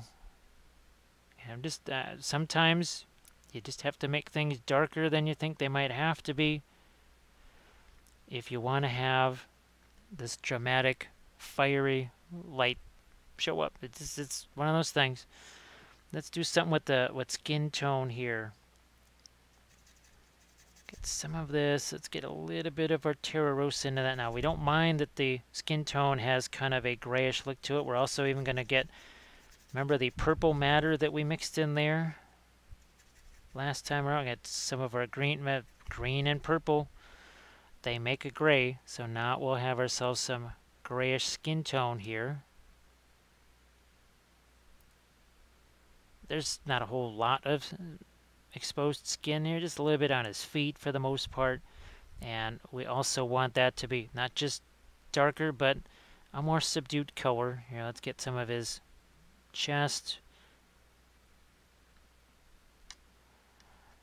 And guess what? That'll also work as a bit of a lighter color on his pants. Now we're going to get some more of this grayish flesh tone. I've got a miniature, let's see, where's our vampire lady here? well, no, our Medusa, sorry. It's a lot of the same colors that we were doing here. And this is something, actually, you can watch this on the YouTube channel. I think it's in 2 parts. A lot of the skin tone here is just we place these colors, like the green, like the purple, like the blue, and then we just push those around. Actually, up there on the face and everywhere, you have a lot of yellow ochre up there. So again, that is another fun time that we had with the oils. So be sure to check those out on the YouTube channel. Now we're going to get that, again, that grayish skin color. Start working this in again. His other leg here. A little bit into his arms. I was hoping to just have some darker, grayer skin tones for whatever reason. Let me see. Just going to ask here. Oh, no Draconic. That was just acrylics. That was one of my Dark Sword videos. My painting Dark Sword videos. That was done just with regular acrylics. And, oh, here we go.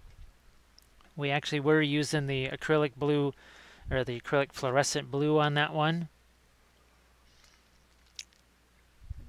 Let's see. How long do you typically wait before applying your varnish over the top?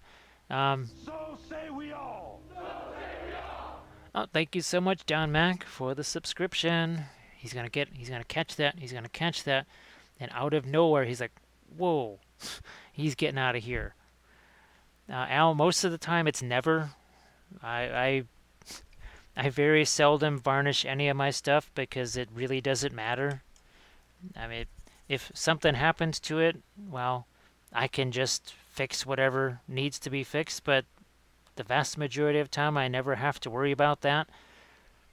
If it's the commission stuff, well, I'll do the, I'll varnish that. And again, that's just the Army Painter Anti-Shine. This exact same stuff that we would use on acrylics. Now, Al, I've done it as soon as within a day. I mean, maybe ideally wait a couple of days. For me, the luxury of time, as you know, is, well, almost never there. But I don't really, I don't get too obsessed about the varnishing stuff. Obviously, if it's for somebody else, I will. But if it's just for me, it's no big deal. Like I said, if the worst happens, I can always just fix that myself. I think we're almost caught up. I never varnished anymore. Always want to come back and make it better one day. Now it inspires you to paint the crows. Gumbotron, my old paint just arrived today. I started moving paint to bottles and thinning them down. Oh, Gumbotron, it does make a mess. It definitely makes a big old mess. And it's interesting because you can be doing really well. I mean, everything's great. You've got kind of things kind of not going all over the place. And next thing you know, boom, something happens, and now it's everywhere. Well, not necessarily everywhere, but I think you know where I'm going with that. Now let's go back to our yellow ochre here. And this is drier. I want to see, do I need to? See? See how that sticks there? That's because the paint is drier. Look at that right there. Same exact thing. Now we're just going to, we'll take this and we're going to move this around. So again, no layers. Not doing layers. This is why we don't have to worry about layers, because we can just place a color and then we're just going to push that color around just like here. And again, we're not doing just a straight, we're doing like a motion like this. It's kind of a circular motion. If you just do this, all you're going to do is wipe your paint away. And then you will not be terribly happy about that. I might even let that get a little lighter. Gonna get maybe a little bit more of the ochre in here.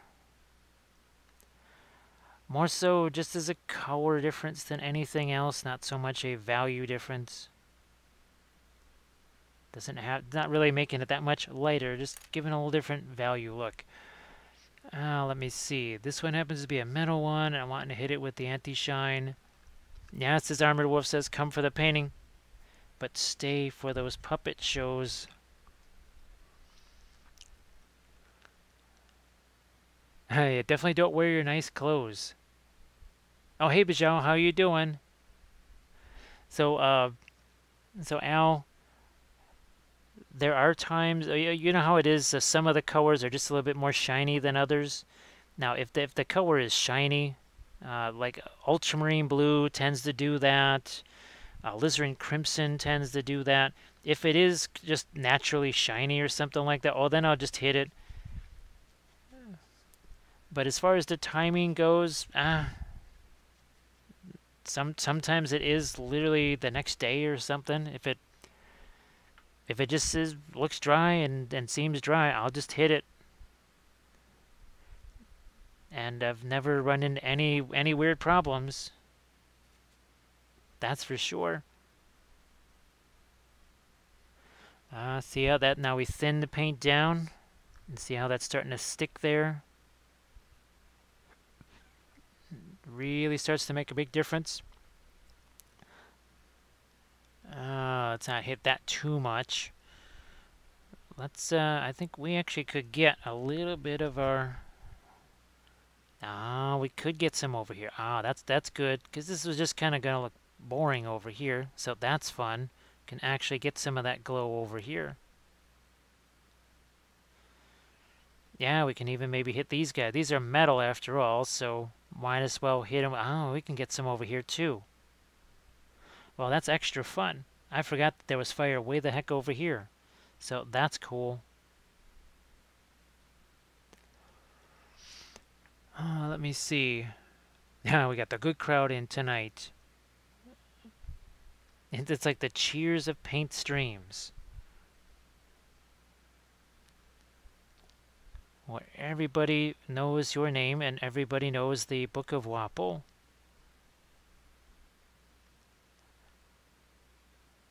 So I think maybe...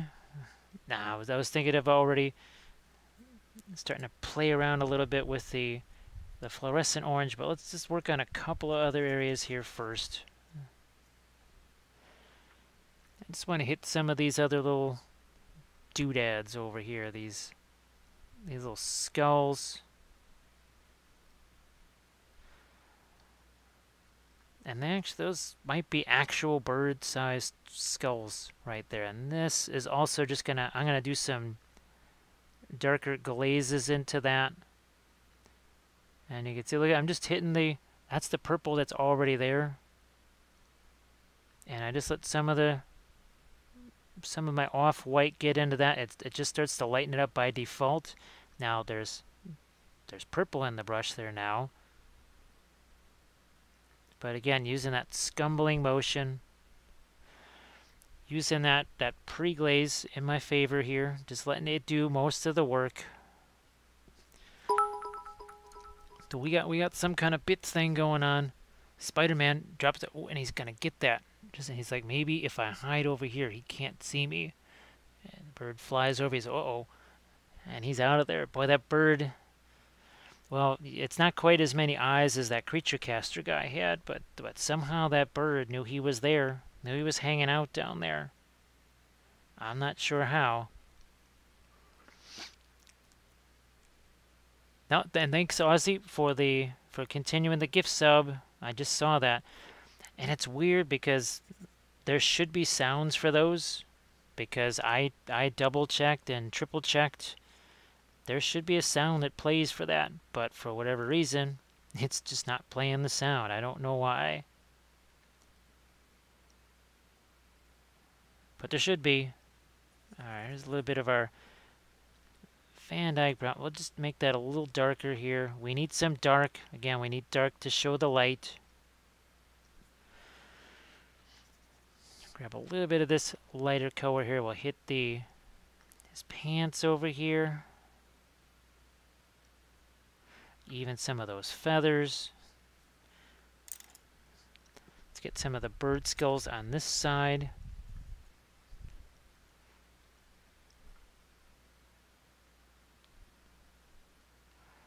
And just because maybe there's some kind of a white on the brush, it doesn't mean that what's going to happen here will be white, because it's going to mix with whatever's there. We are mixing on the figure itself. Now we're going to take a little bit of that. Oh, where is it here? I think it was the purple matter, and we were mixing it with the we were mixing it with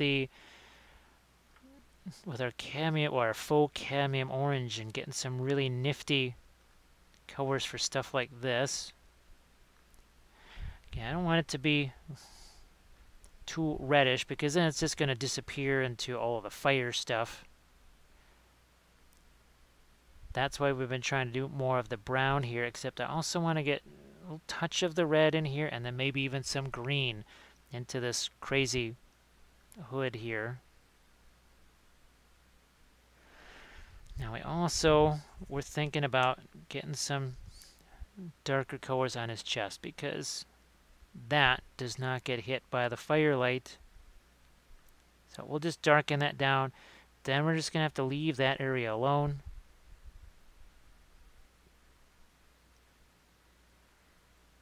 At least for a little while. We picked up a whole ton of reddish color in there. So yeah, that's all just going to be blocked. I mean, there'll be a little hint of red there now, but just not the insane amount that there was before. The King of Malefica was sold out on Creature Caster. I want to think that was part due to this paint job. I hope so too. So let's see. It went on, was it September 10th? So wait a minute. It's been exactly, well, basically a week. Actually, I think Gumbotron, that's what we do here. Because remember, these brushes, no, it was this brush here. Which one was it? It was this brush, the 0. Yeah, we wiped out their stock. These don't get back in stock again until January of next year. Oh, and there it is. Okay, I blame it on including the shortage of the one true brush. Yeah, how long did it take? Was it, what, the second or third day of ReaperCon? They were all gone? That was insane. It was hilarious, but also insane. I'm just going to see if I can't sneak in a couple of little shots of orange here. And this is all blocked, so that should not be getting any lighting on it. This should actually pick up a little bit here. And again, that's that cadmium red orange. That's the real deal there. That is not any faux cadmium that's going on there. That's the real McCoy. I definitely think we deserve a serious, we deserve a cut of that stuff, I think. I want 20% off the top of everything. Now we are just gonna, wow, this thing is almost empty. I didn't think I was really using this much of it, but I guess I was. Here, let's see if we can squeeze the last of this out of here. We don't need much. It takes very little. It really doesn't take very much. I am going to see if we can do something different with our skull over here. So we got some of that green again. There we go. Not really going to look terribly different on screen per se, but it's actually going to make a big old difference here. Now we got kind of a yellowish green going on. Looking to get a few lights onto this. But by having this yellowish green color, now our orange over there is gonna, that should stand out much more. You got it's not just a matter of it being green versus red, but one is very saturated and the other one is very desaturated. And this is a good example of it right here. So you have all these super saturated oranges here, but then look, you actually got some greens up here. And those are, look at it, you can see a very muted green here. You got some blues, even some purples in there, but when you pop that against all of this super, super, super bright, orange, same thing here. We've got blues here, purples, magentas, and then under here on our murder chicken, who's being roasted. We've got roasted murder chicken right here. You can see we get warmer down here, and look at the difference with the oils here. Look at how intense the oils are, and that's not fluorescent oil paint. That's just oil paint. That's got fluorescent paint on it. So that is how intense the oils are. I mean, they are just they are nice and intense. Now what we're going to do is we want to play with some of these brushes here. I just want to mess around with this filbert here. Mess around with this filbert, and I'm just looking to maybe darken some here. So we're just going to take this darker red here. Let's see. I wonder if we could get a sponsor. What would be neat is if I could just, I don't know, get those brushes there, and kind of get the whole one true brush printed on it, or get one of those laser engravers or something like that and do it. Oh, Steela, how are you doing? Oh, thanks, Steela. I just as the celebrity endorser. Yeah, what is it? What they call merchandise links? No, that's your own merch. Affiliate links or something like that, right? Because a lot of people were asking about those during ReaperCon. So I don't have any affiliate links. I just paints with the stuff. See, now we got some nice darker reds there, and this starts to become, by default, it just kind of gets, adding dark creates light. I'm going to do that over here too.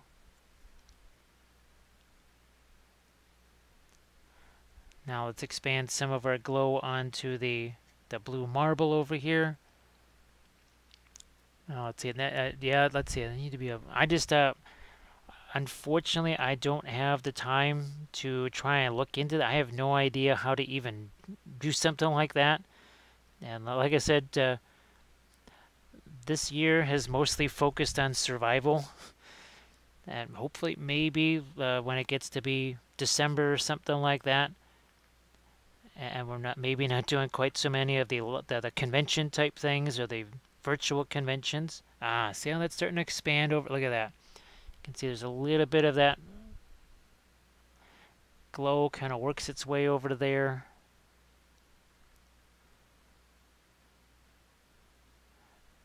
I'm thinking, yeah, we'll get some of our reddish shadow color into there too. So this is obviously a synthetic. Going to be a synthetic, not filbert brush. Synthetic filbert brush. I haven't actually had a filbert brush, an honest to goodness filbert brush in forever, so it's kind of neat to have one again. Let's see. Nalaski asked, did you find a difference in the quality of different paint brands for your purpose? Those Nalaski, they're just a wash to me, as far as I'm concerned. One is as good as the other. The only differences was, so you had the faux cadmium yellow here and the faux cadmium yellow here.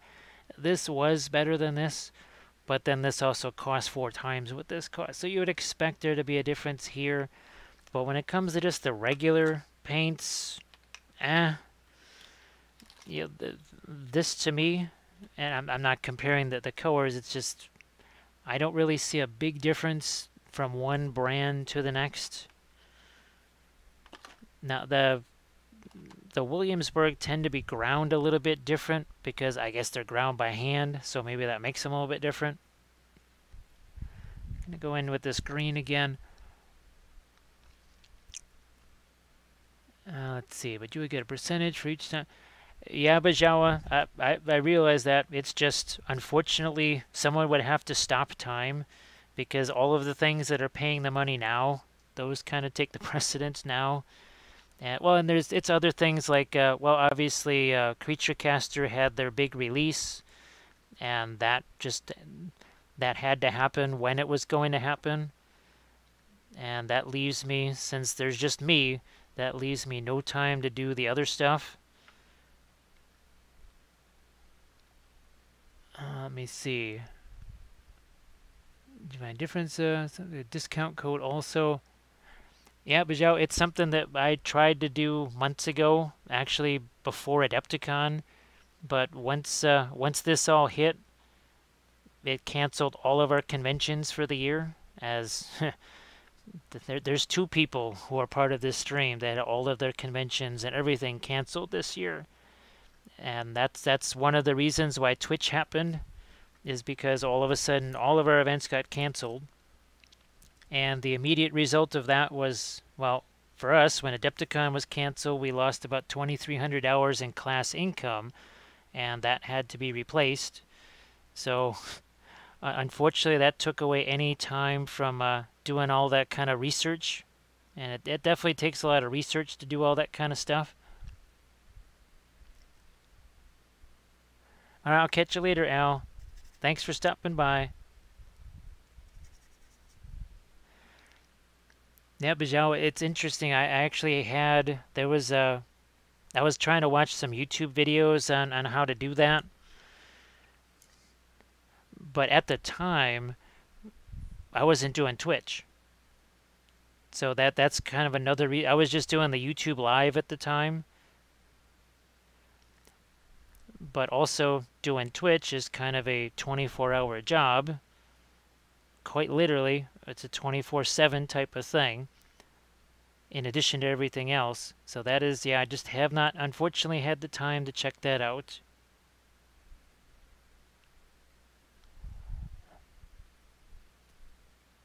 Let's see, I'll catch you later, Al. Now, what we are hoping to do, and actually I'd even looked at, was that the merch stuff, right, for Twitch itself. And I'd actually seen a couple of videos on that, just to see, well, how do you do that? And of course, those were months ago. Literally back in February, I think I was, maybe, that's when I was doing my research on Twitch to see what I'd have to do to be able to be working on Twitch. Alright, we're going to get our, I think now we might start to introduce some of our fluorescent orange here.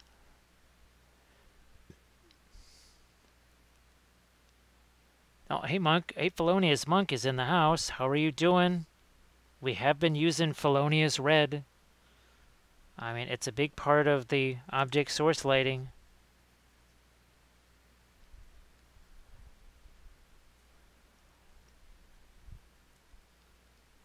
There we go. Yeah, well, and that, of course, and doing the videos for the Patreon page, because I just posted one maybe 20 minutes before I started doing this. So it's all of those things, just unfortunately they take up a whole bunch of time. Oh, catch you later, Spider-Man. Thanks for joining, and thanks for the bits too. It's appreciated.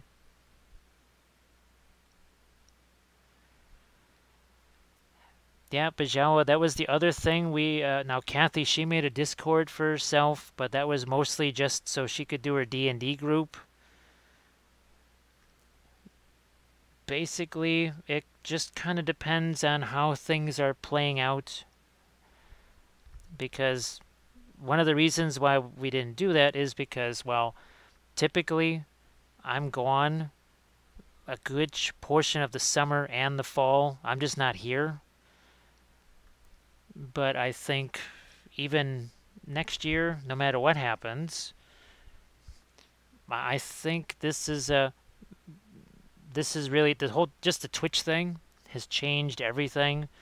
So I may just be doing a whole bunch more here instead of wandering all over the place. And that's where all of a sudden Discord could make a big difference there. So it's definitely it is definitely something that we'll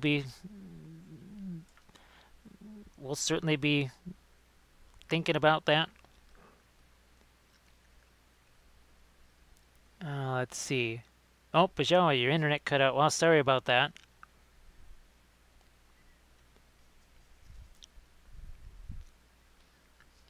Ironically, that's one of the reasons why I kind of stopped doing the Tuesday and Wednesday overnight streams, because the stupid internet provider here just somehow thought, well, in the wee hours of Tuesday and Wednesday mornings, nobody's using the internet, so we'll just cut it out for about 5 minutes while we do whatever kind of update things we're doing.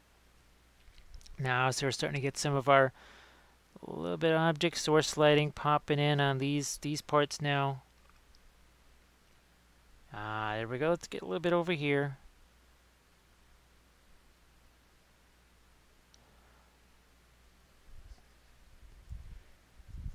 It's just, I guess the other thing too is I spend at least 3 hours a day answering questions on Facebook and the Patreon page and everything else, and that takes up quite a bit of time. So I just don't know how much I'd be able to participate in the Discord. Look at that, little more lights. Look at what that's doing. Yep. Starting to bring that out just a bit. Can even give him a little bit of a hot foot over there.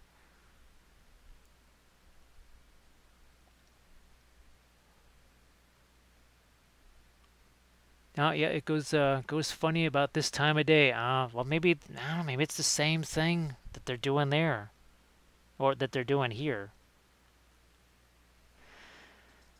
Oh yeah, Steela, I spend at least 3 hours a day between doing social media, post things, getting stuff ready for that, answering the questions, other things that are going on, just going back and forth with CreatureCaster and everybody else that I work with. That's at least a couple hours out of every single day that just is dedicated completely to writing messages back and forth.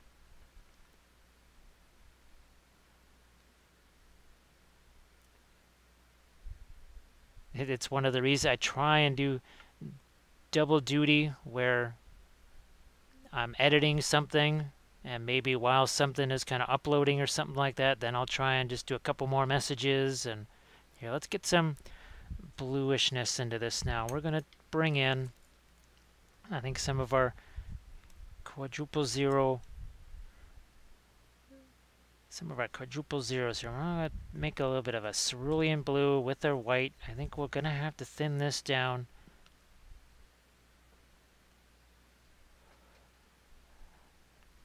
Yep, that is Gumbotron. Now you know why we haven't been doing anything with that Discord stuff. Because typically whenever I can crawl out of bed, I'm still writing messages with the phone. I go to bed with the phone in my hand, still answering messages. And Discord would most likely add to that. And now what we're going to add is, see, we're starting to add some of our bluish lights over here. We're going to start doing that over. And this again, look where my hand is on that brush. See, it's way back here. And this is an example of where the synthetic really helps you here. Look at this. See, this synthetic doesn't lose its shape, and we're just kind of, look at how we're attacking this from a really weird angle. But the synthetic brush, it just doesn't care. That's what I love so much about the synthetics. Now that highlight looks really light. That's barely a middle tone right there. That just shows you how successful we were in adding a lot of our darks to this.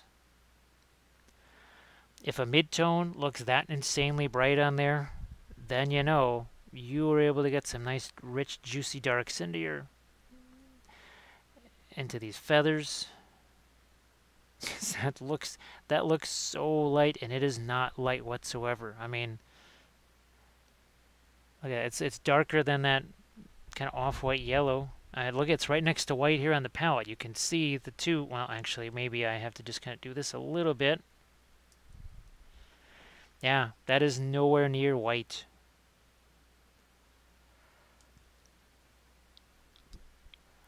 Now this also, just like we did on these here, we got nothing happening right there. So we're going to hit it with this, then we're going to get some of our little bit of that titanium white there. Just give that a touch of a... Yep. See, I just need that little bit of sparkle right there. Oh, let's see. This are the Corvus Cabal. These are a commission here, but I do... Well, I mean, Zinchi.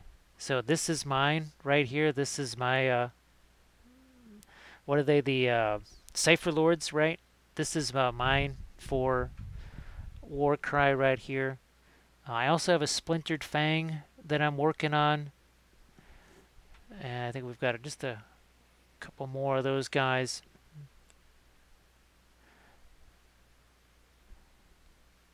So how are you doing, Colored Realms?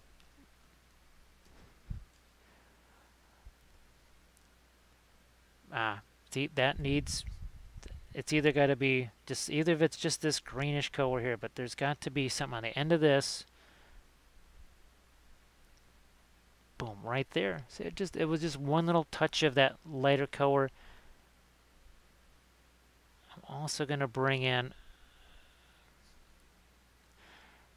So we're starting to put in more of a feather-ish texture, and that's just like a dead kind of off-white grayish green. But look, it's going right next to this kind of a little bit of a reddish tone on here. It just builds it up a little bit more. So are you doing the Warcry thing?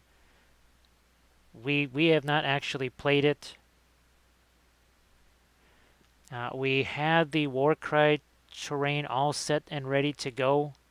I was actually watching Warcry battle reports, and then hilarity ensued, and that kind of derailed all of the Warcry stuff. Who knows, there might come a point where we're actually playing Warcry on a live stream or something like that. I don't know. It's a small enough game to fit on screen a little bit easier than Bolt Action. Now, see, remember how we were just darkening the wings? We kept doing those glazes to get the darks down in there, and now we're going to go in the opposite way here. That's very fun. Let's get a couple of lights there on these little connection points here with the feathers. I mean, nothing crazy, just a little suggestion of something there. As I have the rules, but don't have a warband. Yeah, we've got now Kathy. Well, I don't know if Kathy's ever going to get to that Corvus Cabal, but Armored Wolf. What's the new faction? I guess I'm going to have to get that one. The new Warcry faction, and I suppose there are rules for making AOS armies into Warcry warbands. Did they ever do one for the Ossiarchs? Because I've watched AOS battle reports where they're playing Stormcast Eternals versus Gloomspite Gits in Warcry. I've also heard that, surprise, surprise, is that going to catch any?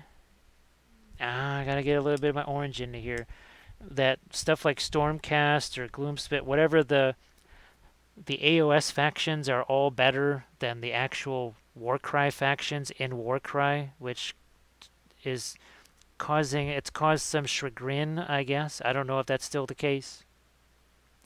There we go. See, I just needed to get a little bit of orange into that area, and now we need to just carry a touch of that out here.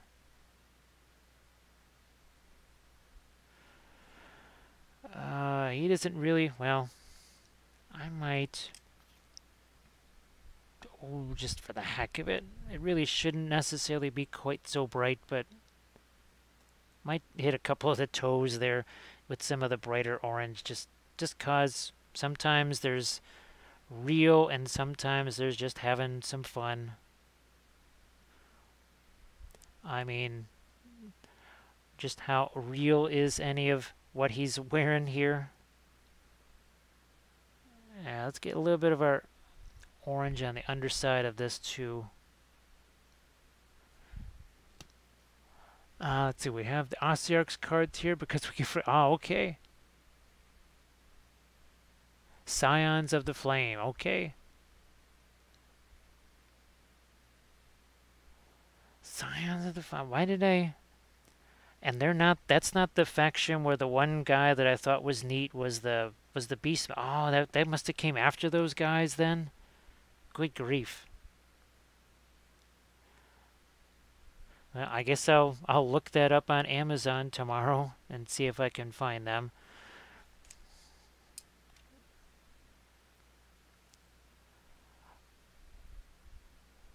Get this pulled over this. Yeah, I had to wait because I put that there and there was no way I was going to be able to move that right away. I had to put it there and then just kind of like, okay, we'll wait. We'll be patient. Here, let's thin this down.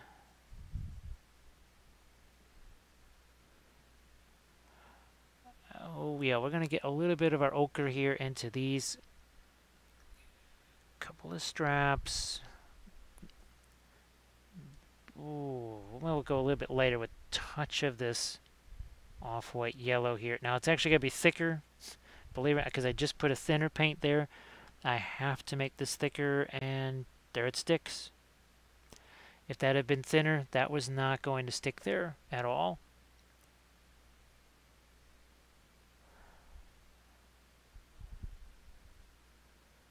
Oh, geez, yeah, they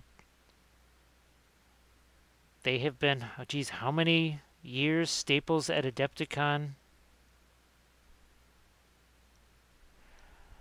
Let's get some of our green here. It's mixed with some of that off-white yellow, and we're going to see if we can't get some light over here on his arm. Because guess what? Look, we got Terra Rosa there, so that's sort of a reddish orange. What are we doing now for a highlight on our skin tone? We're actually doing a bit of a kind of a greenish color. That could be too light. Nah, I'm going to say no. I'm going to say that's all right. I'm also going to get a couple little feathery things going on here too. Could always use more feathery things. There's some more on the edge of his wing there.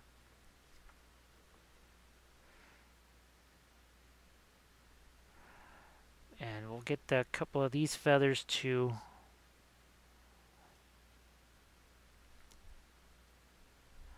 His pants maybe need a bit of a darker separation here, and then we need to actually go with some kind of, you know, I'm just going to put some of the firelight there. And it's going to be, well, it's going to be muted for sure. However, we're just going to sneak a little bit of that in. I know maybe shouldn't be getting quite so much, but it just, to me, it livens that area up. It just needed that. I still cannot get over, and we'll bring him back again, our crazy other murder chicken here, the fact that the fluorescent acrylic just gets hammered by the non-fluorescent oil paints. That's how intense oil paints are. Just crazy. I'm gonna sneak my brush into here. There's a little bit of my orange that I threw into there. You know what? Just for funsies, I'm going to say some of this orange kind of works its way through on a couple of these surfaces. Probably doesn't, but to me, it's the easiest way. Yeah. Just to add some interest there and over here too.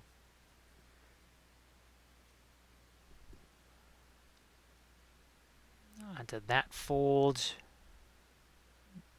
Maybe even a bit more up into here.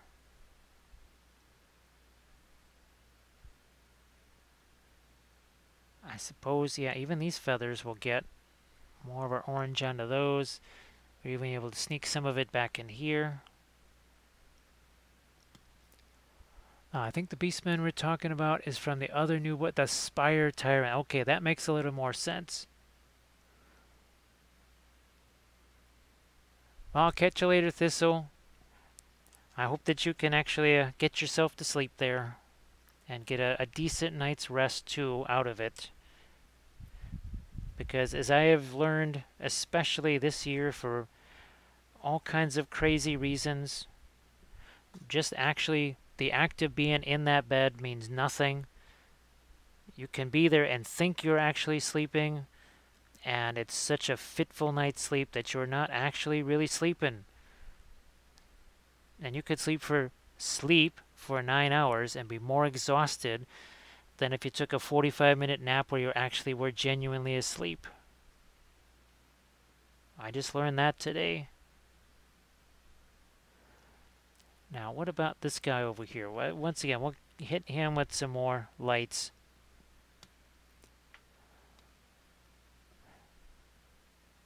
I definitely have to Scions of Flame.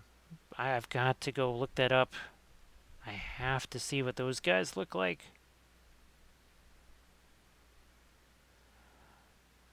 Oh, this, good grief. How did that get no cerulean blue? Well, I'm going to take some of the green too. Hit the cerulean blue and the green. That feather. Good grief.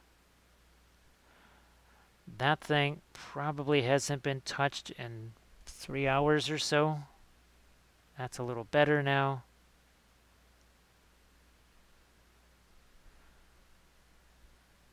I'm going to get some of those. We'll leave those for right now.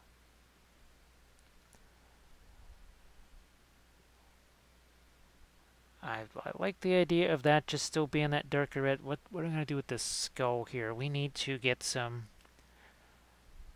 I'm going to take our brown matter here. It makes a little bit of that touch of the black here.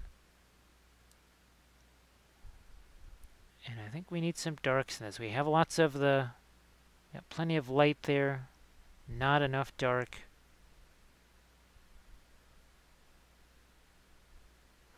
Alright, that helps. That shouldn't be light. Also shouldn't be light.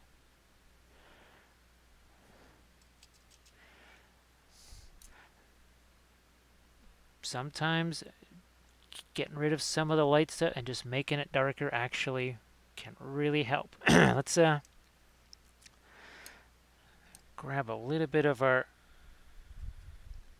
faux cadmium yellow light. We'll get a touch of our fluorescent orange over here. I'm going to thin this down. We'll see if this sticks. If not, I will go in the other way. But there were just a couple of spots here. I had to make that all darker so that, there we go. Those couple of areas could be light enough. Even a touch lighter here in a few places. Now that's starting to look lit. This one also, same deal here. We have, that should be catching some light there. Now it is. As it is the way, look at the way this is pointing. It does. There's light over here. That's also got to catch some too.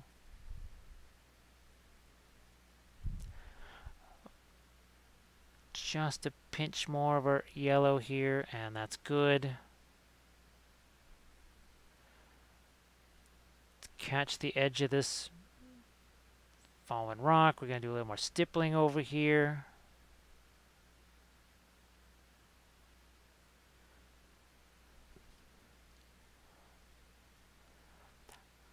I do like how that...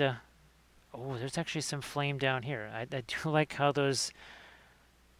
It just makes those eyes glow. And that's normally a really pain in the you-know-what thing to do with the acrylics, with the oils. It just makes it so easy. Here, let's really immerse that in some kind of total flame here.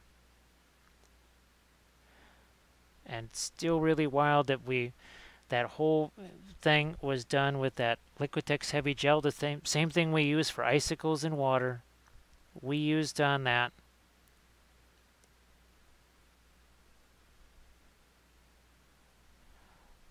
It's just such a handy... It does so many different things. It does water effects. Where's our other... Where did you... Ah, here she is. So quite literally the same thing that we used for the waterfall effects here. That is the same thing that we used to sculpt the fire on that.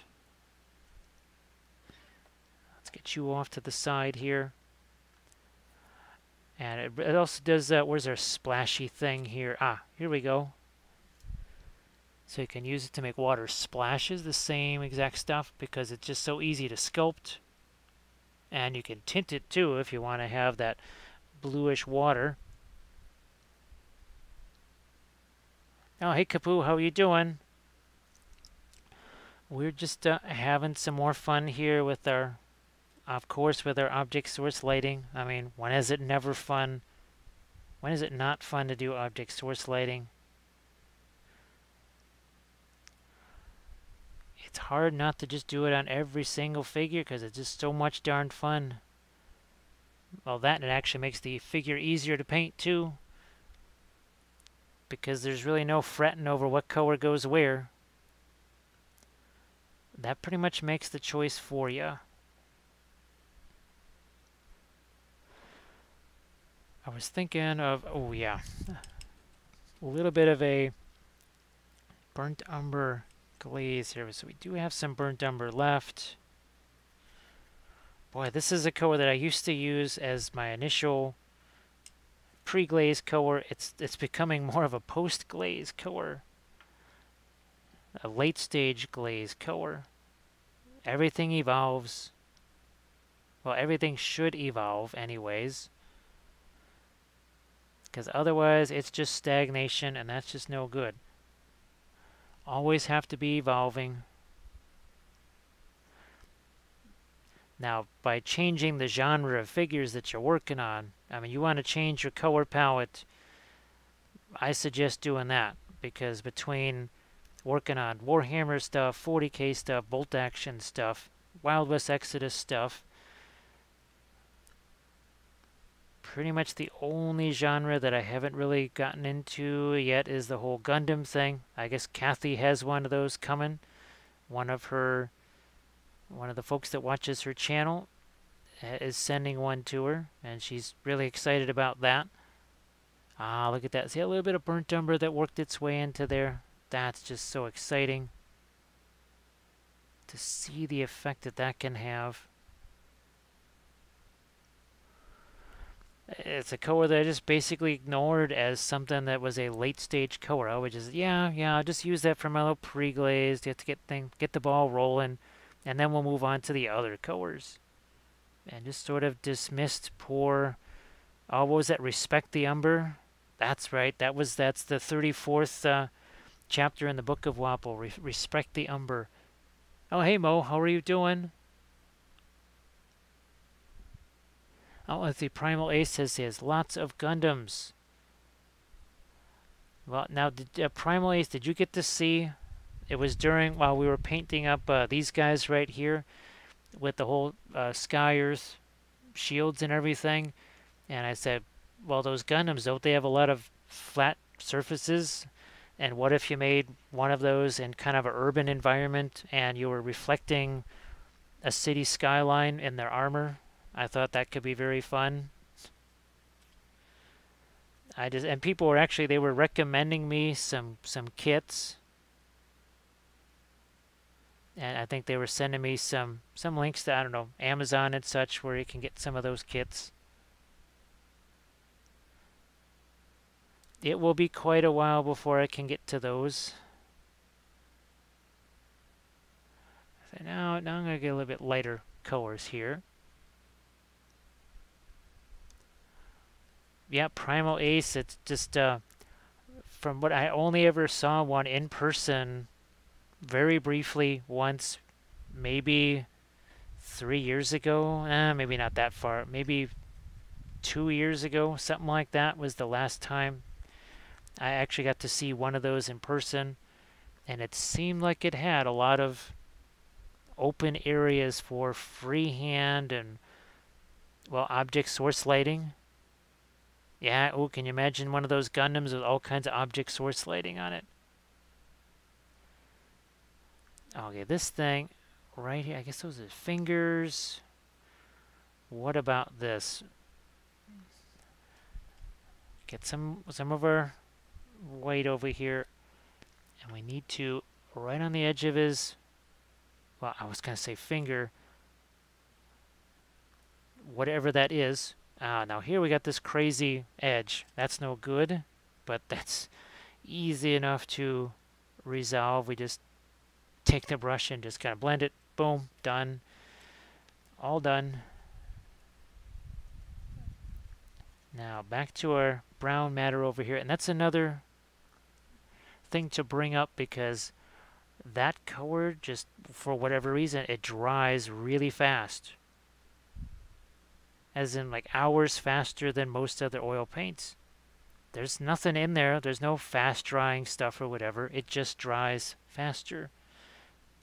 I think this is another color that kind of, once I wasn't painting so many of the horses, it just kind of, it wasn't on the palette so often. And, well, I think we're in the process of correcting that. Now, let's go back to this green over here. Mix it with some of this crazy blue. And what I'm hoping to do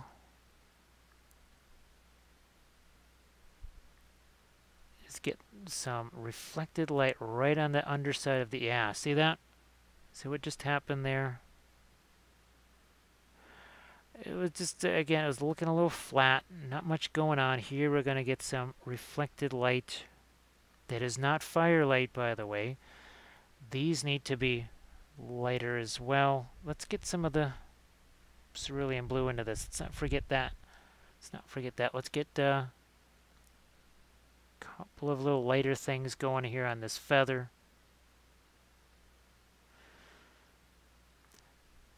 It's hard to, I keep thinking, is that a fur cape? What is it? What is that thing over there?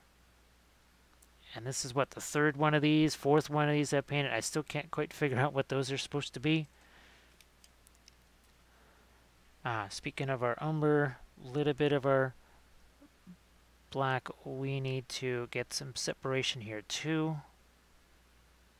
Apparently those are actually little gemstones or something there. So let's see if we can't bring those out a bit more. Oh, I'm going to fancy me a little bit of phthalo blue, perhaps. Oh, the Baron is still around. The more paint they paint, they more paint like armor, but clean finishes are very popular. Oh, and lacquer paints as well. So just going to put a touch of, I mean, little tiny bit there of our phthalo blue. Doesn't take much. That's it. Well, even that's way more than we need. Let's see, Kapu, I got to thank for sharing your technique. Now I cruise speed with the oils, and I've gained so much with the painting speed. Also, the end result looks quite a notch better than it did with acrylics. Wow, the Kapu, that is fabulous. Actually, be sure to maybe send me some pics or whatever too, because that's really great to hear. I'm just really glad. Well, the speed and the appearance too is a big thing. Let's see, Gumbotron, because the Gundam comes in colored plastics. Oh, and Chrysalids, how are you doing? Now, we're going to just hit a little bit of this phthalo blue here. Phthalo blue and white. The phthalo blue, we're adding the white to it. You can see how that makes it much more opaque. Tons of opacity added. And now, let's see if we can't. There we go. Now I think those start to stand out a bit more. At first I thought they were just little steel studs or something like that. And then I looked at them and said, oh, it's more of a gem type of a shape right there. Maybe even get a little bit of this lighter color in some of the skin tones, his fingers here. Let's not forget the fingers. Oh, geez, there's some stitching back here, too. Let's get some of our ochre for that. This is probably the most ochre that I've used on so-called leather things in quite a while.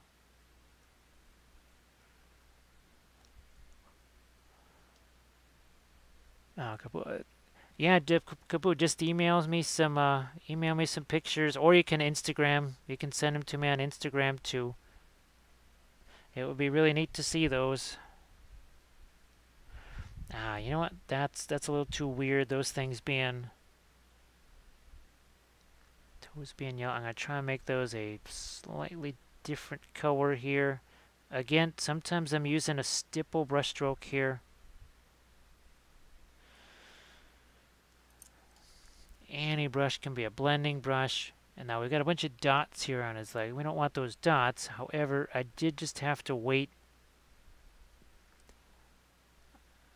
long enough so that I could actually take those colors and move those around without just wiping them out completely.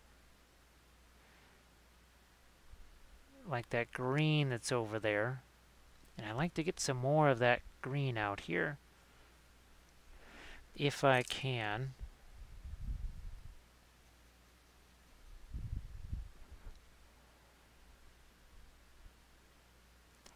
Right here into this skin tone. We got ochre, we got green, we got all these crazy colors going on in the skin tones here.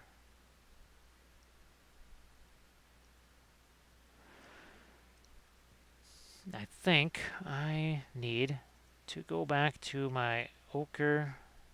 A couple of these straps over his feet here.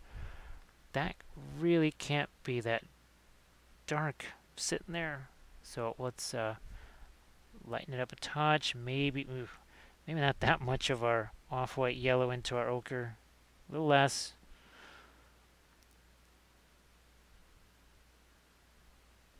There. Let's see.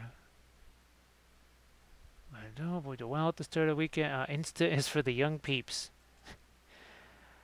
I remember I had to be dragged kicking and screaming into the Instagram world. That was not something I wanted to be doing, but it really wasn't a choice. Now I'm going to kind of solidify, because we did our pin line glaze type of things. But now we're really going to pop some of that. And that's indigo blue. That's not black. That's indigo blue.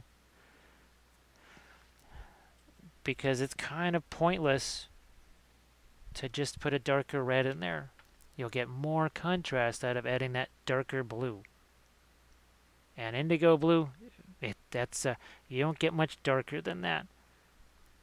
I suppose the next, if I'm going to get another darker blue, I should get some Prussian blue.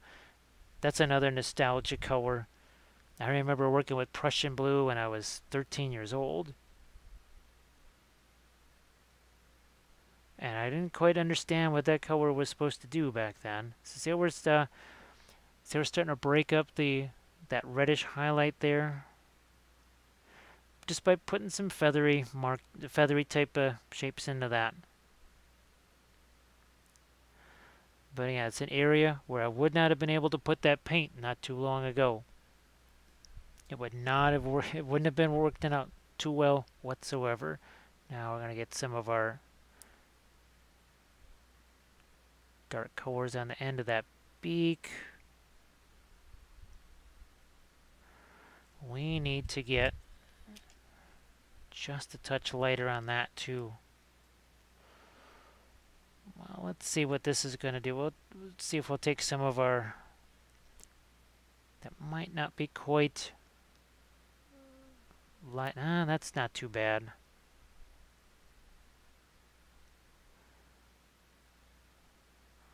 think that's about as much as we can do with the orange on that.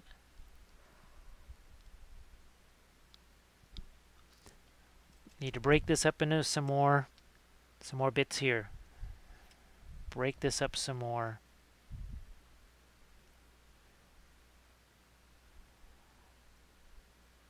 Oh, just a couple small things. That is the, now we do have some darker red here. That is our brown matter.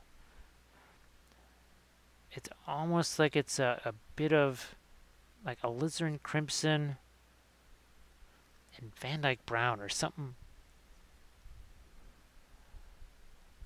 It has that reddish tones, but it has enough brown to it. Of course, I had to send off all of the horsies earlier today.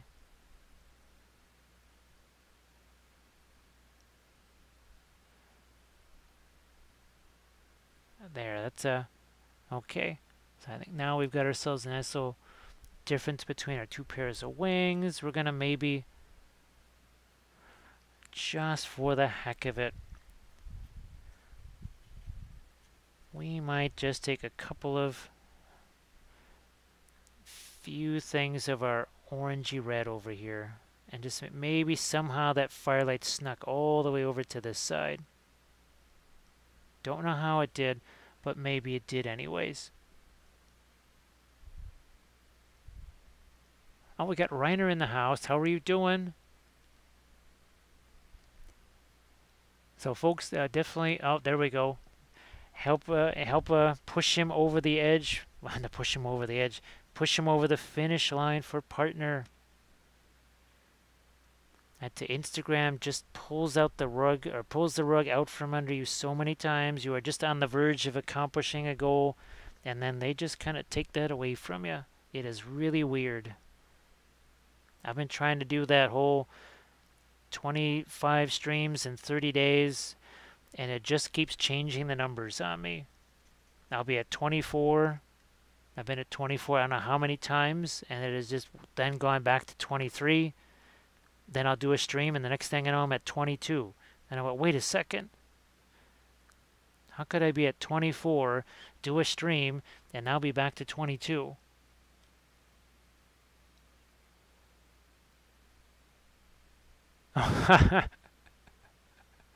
No problem with draconic visions. Here, let's, I think I've done that a couple of times. You know what? I'm gonna get a couple more of my bright oranges in here. We got to do this. And this is actually closer to the darn flame source.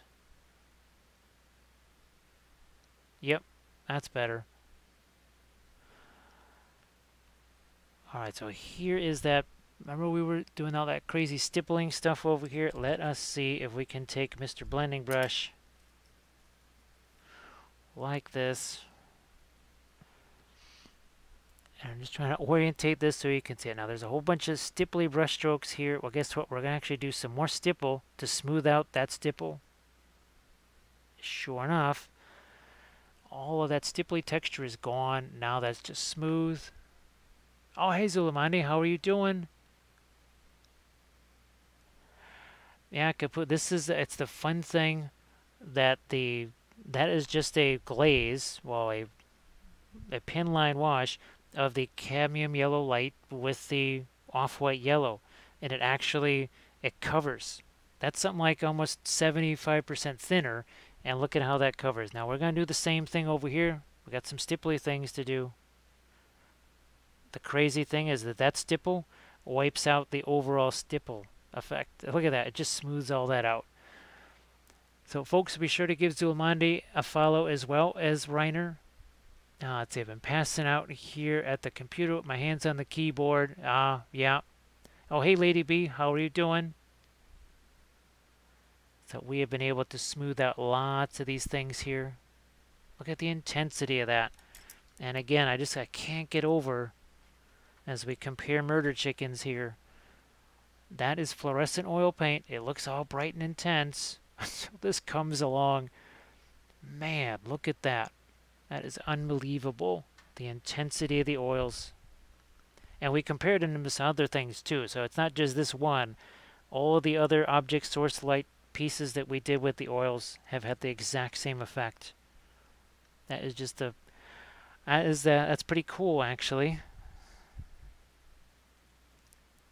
Because it's one of the reasons, well, there was many reasons for doing the oils, but that was kind of one of the side, part of it was nostalgia, there was definitely a lot of speed and survival involved. Learned how to work with the heavy gloss gel for water effects. Yep, that's all it takes. That's why I love that stuff. You just brush it on, and it does all the rest of the work. Yeah, I am going to throw a little bit more of my... That's the Cadmium Scarlet there. Now, of course, between the Fanchon Red and this Cadmium Scarlet here, you're not looking at cheap. You know, that's not the cheapest paints in the world to be using. And now we're going to combine it with a little bit of our faux cadmiums here.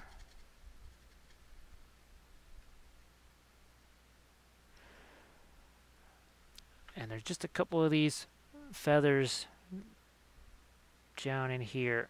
If I could just get a couple, there we go.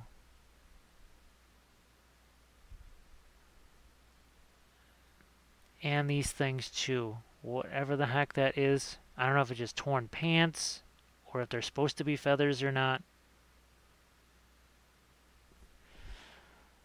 Oh, that needs to catch some too, right over here.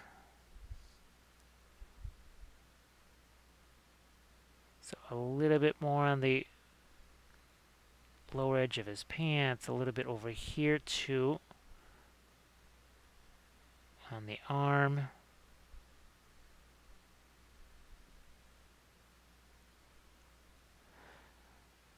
Yeah, I mean, sometimes, again, maybe we're taking a little bit of liberties there just to make things more intense than they necessarily should be. I mean, it's a weird crow dude on stilts with claws. I mean, I think we can have some fun with it.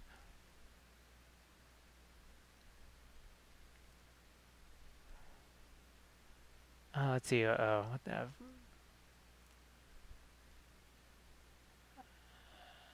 I'm just I just looking at the chat there, figuring out what the heck people are saying. Yes, there's nothing special that happens with the Liquitex Heavy Gloss Gel. You just brush it on, and that's you can make the fire effects, the water effects, all the different effects. Now we are going to get just those last couple of lighter highlights around the edges of the wings, and we're actually using a little bit of our off-white yellow for that in a couple of spots. Well, Chrysalids wants to see the film noir. So for folks that are new to this and you wonder what the heck is film noir, well, what we are going to do is we are going to take away all of the color from this. We're going to take all color and saturation. Oh, actually, after this happens, we're going to wait till after the raid, because that would really freak people out. They'd say, what did we do? Why did the color go away? So folks, be sure to give Steep T the follow. And T, how are you doing? I've been seeing, well, I saw the lion, your Kingdom Death lion that you did. Now, have you finished the other Kingdom Death guy that you were doing in oils?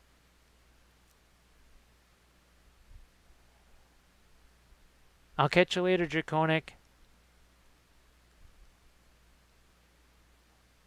So how are you doing there, Steep? It's I hope you had a good stream. Now, were you working more with the oils, or were you back into that Kingdom Death lion there? And I'm sorry if I don't know his name. I know very, very little about Kingdom Death, unfortunately. Makes me sad. I wish I knew a whole bunch more about it. And like we were telling Jan, I only ever got to paint one Kingdom Death figure so far. Finished the Phoenix. Photos of the Phoenix this weekend. Tonight is the lion with oils. Excellent. So yeah, if you get any Insta things or anything like that, whatever, feel free to post them there in the chat. So we're just see, I wanted to get a couple of my little dots here. Not so much the fire. I want to actually have the ambient light doing some things too. Oh, these feathers need a little more something.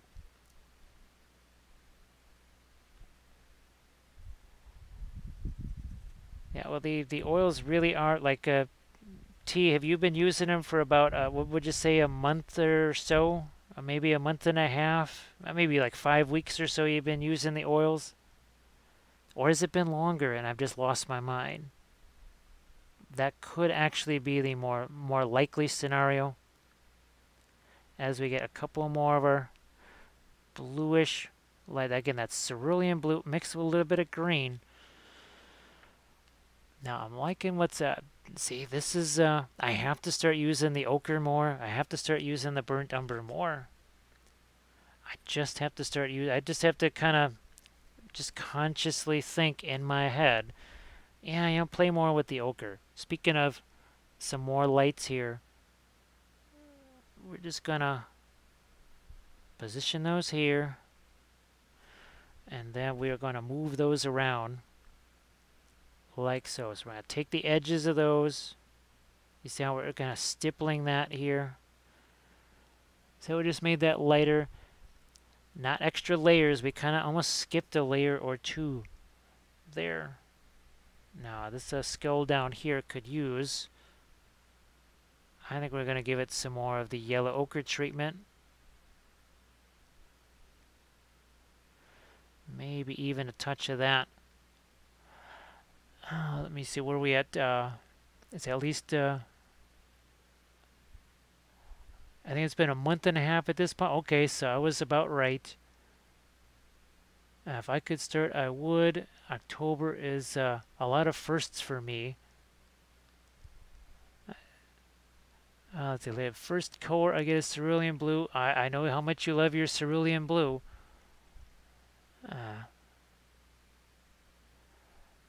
That's again, folks, you're using the oils in such tiny amounts, and just the oils themselves, they really don't have. Let's put it this way: I can smell olive oil from farther away than I can oils. There's so many other things that I can smell from further away, and and I was very sensitive to, especially like all the harsh, nasty, cheap thinners and stuff. Spark my ganja. Thank you so much, Perfect 10. Thank you so much for the follow. So I do understand that you can be sensitive to this stuff, but really you are using such tiny, tiny amounts that I would just, I don't want somebody to maybe not do it because they're just afraid of it or whatever. Because remember, this palette right here, that this is something that I could be painting on for 3 days and maybe not ever put another color on there at all over the entire time. And the entire amount of thinner that I've been using over the last 2 days, this is it. That is as much as I use. That little tiny, that's not even a teaspoon right there, a tablespoon. That's how much I'm using. So the amounts are very, very minimal of everything.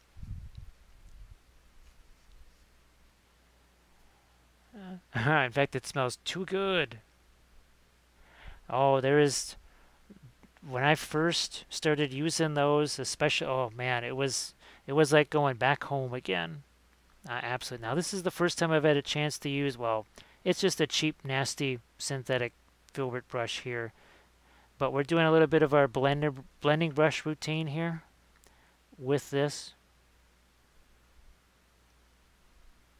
Yep, I can see just a couple of things here. We're gonna brush those out now. Here's another area.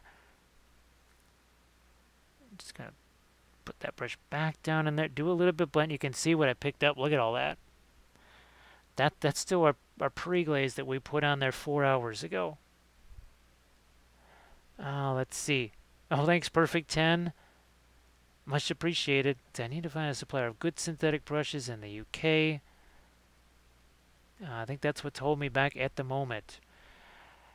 Yeah, I know that the stuff that we typically use here, and the form of the One True brush, is hard to, for whatever reason, get those in the UK. All right, let's get just a couple little hints of our darker blue here, and that's going to be just straight up phthalo blue.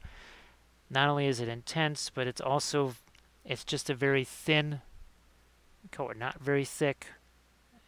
There we go. We'll do it the same on each one of these little gems here. Tiny little dot of it. I tell you, after working with the oils for so long, I had to do an acrylic thing the other day, and it felt like every single brush was a mile wide. The oils are just can be so much more detailed, so much easier to do detailed stuff. And then I went to acrylics, and I felt like I was using a paint roller.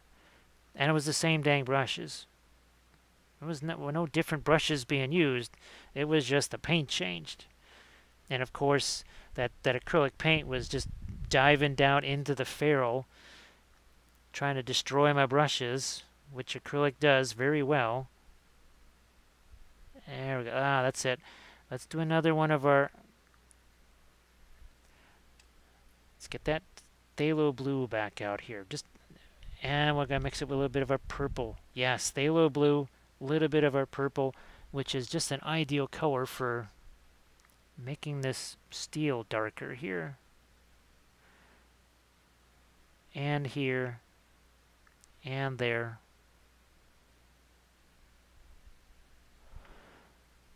Oh, perfect 10. This is actually all of these Corvus Cabal guys. This is actually part of a commission. A lot of the stuff that you see me painting on here is commission stuff. I know this was another commission piece here, and I've done, well, many of these of this type of scale here. Let's back out here so we can see this. It's also why the oils are really handy. So this is another commission thing that we painted on stream. If you want to see how this was painted, it was one of my Saturday extravaganzas here. And just go back and look at the highlights. Not the VODs, but look at the highlights. You should be able to see this entire thing, the whole process, in one of my highlights. And we've got some other... Well, actually, this was also a commission here. We painted this up on some of my Patreon videos. And here's some more stuff that... Actually, this is on the YouTube channel now. It's a two-part series. This was also done in oils. You can recognize our lovely purple. Yeah, let's start to get a little bit closer here. Boom, there we go. We did the freehand with the oils. Every part of this was done with oils, all in one sitting. I think this is, I don't know, 5-6 hours, something like that we were working on this. Love me the oils. Can't get enough of them. What am I? There you are. It's one of my little... Where my little brush went. We need to get some more darks and separation in here, because I still can't tell if that's torn cloth, like shredded cloth, or if it's feathers. I can't tell yet. I may never be able to tell. But that makes a big difference. Gosh, it really does look like there are feathers in there. Okay. Well, good to know. And there's also holes in his pants apparently here too that I did not see before.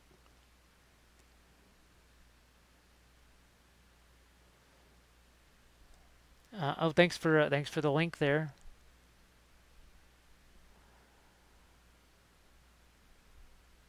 I mean, we used to, well, way back when we first started doing this, we actually used to sell our miniatures on eBay. And then it became, well, Feebay, unfortunately, so we kind of stopped doing that.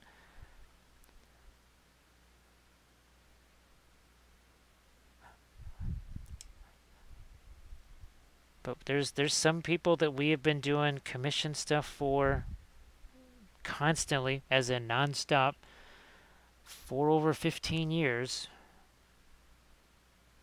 And my goodness, they have some monstrous collections of our stuff. This is more of that brown matter that I was telling you about. I keep wanting to call it brown matter alizarin because that's what the watercolor version was always called.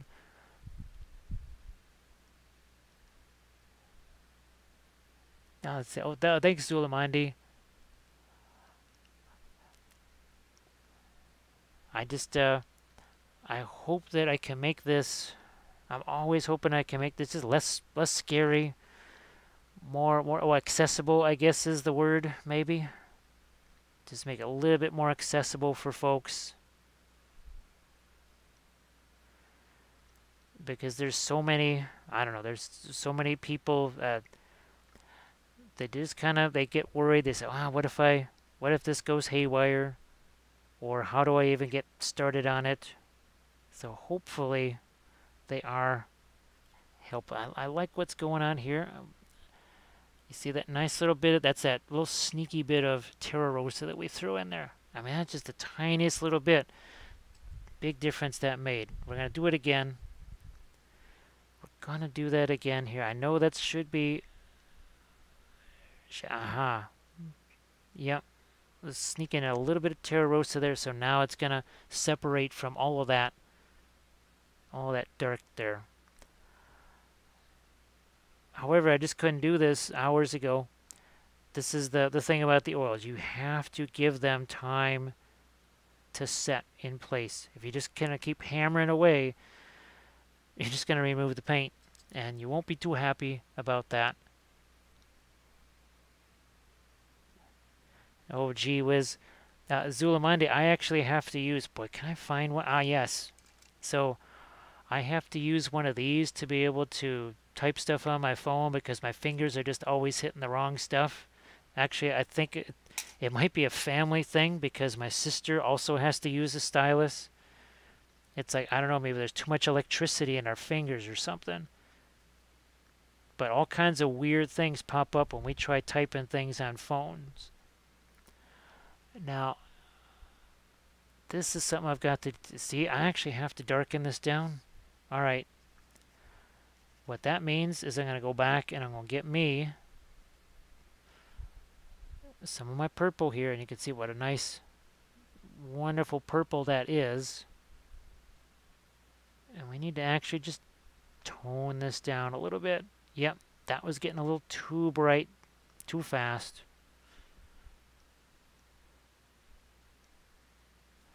We're going to take some of our indigo, mix it with that purple again. Bang.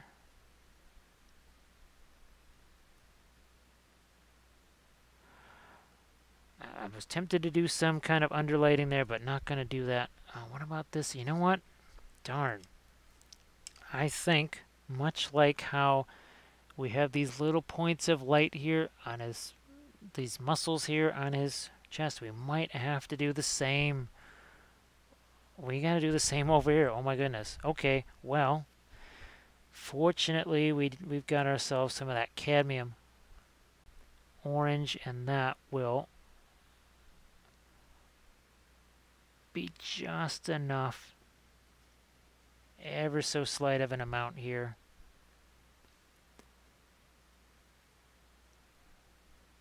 Do I want to get some more over? Yeah, I'm going to get some right there. I know you can't see it, and I apologize for that. I wish you could, but we're just sneaking in a couple little dots of our orange into there. Oh, and here too. Yeah, got to give him that hot foot. Let's see. Play with green stuff or paint. Well, there are times where I've actually been sleeping and dreamed that I was working on something. And you'd say, oh, what a great dream that is. And then I've woken up only to realize, oh, yeah, that's not done. I was just dreaming that it was done. I still have to actually do that now.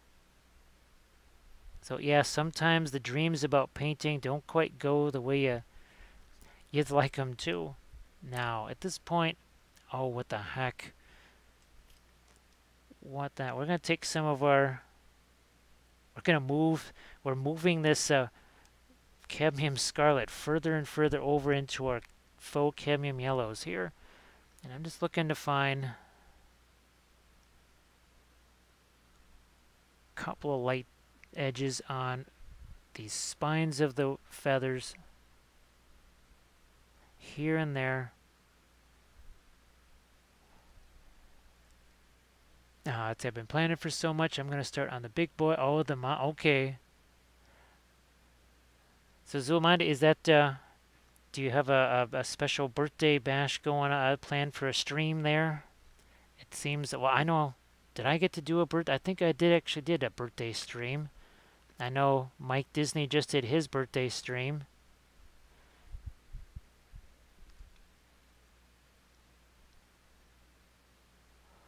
Let me see. I think we're. Oh, I just I saw the Aussie thing. I thought, oh wait a minute. I thought he I thought he took off for bed. Not for bed. I think for lunch. Because let's see, it's 3:22 here. I'll send you some info about what I'm planning. Oh, Zul, that would be fantastic. That sounds good. Definitely, hit me on Insta or something like that. Or I guess you could send me a whisper too. I know there's all the crazy settings on whispers, but you can for sure hit me on Insta. It would be very fun. Ah, see those little points? See that little point we got right there? Sometimes that's all it takes. Just little dots of that light here, just to get a little bit of sparkle on the edge of that feather. Look at that. Kind of miniaturizes the edge of touch more. See that little stair step of dark or lights are there? Ah, okay. So 6:20 and oh, hey, Make Right. How are you doing? How are you doing, Make Right?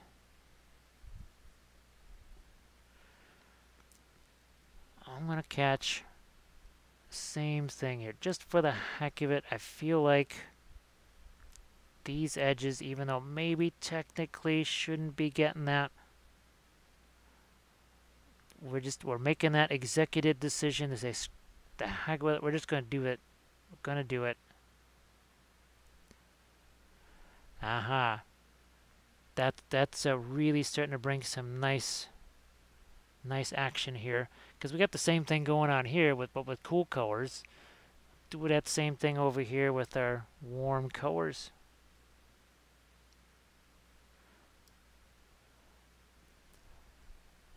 Let's see. Still alive, painting up a gypsy caravan. Well, wait a minute. I think you were talking about that with Kathy, right? I seem to remember that being a topic of discussion. Now, speaking of getting the lighter thing, we got to get some lighter thing close to the light source, shall we? We'll do just a couple of more of our lights here. I think that horn is pretty well set. Where else is it going to get hit? I think here too, maybe there, maybe some back here. And that, I'm just going to blend that edge. Not so much to darken it down. Oh, what the heck. I'm going to have some fun here. I was thinking about putting actually a little crack here in the marble. What the heck. Just to gonna have me some more fun. Might as well have fun doing this. That's kind of what the point of miniature painting is. It is supposed to be fun. Yeah, I took that off of the white just a bit. Just give it a hint more yellow. This could certainly use, I think, a bit of our lighter yellowish orange. Again, that much closer to the flame than the wings. Probably should be catching some,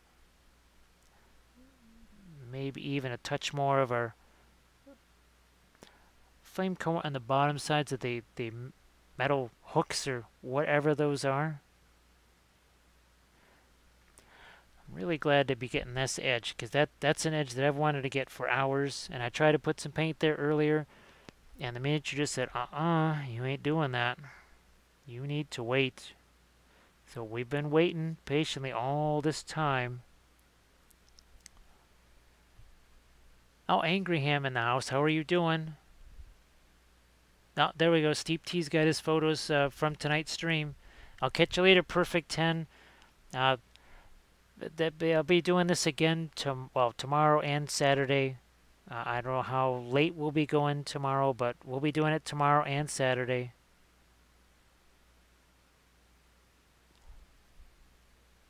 Now Angry Ham's got himself some oils. Let me see there. I see the late night. Yeah, Angry Ham. It is definitely, well, it's now it's 3:27 here in the morning.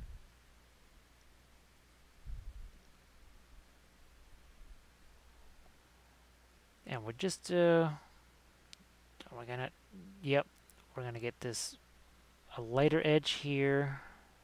If we can't, there we go. Still trying to get a bit more of a some of my lights going here before maybe I even bring in some of that. Yes, I'm going to actually come back in here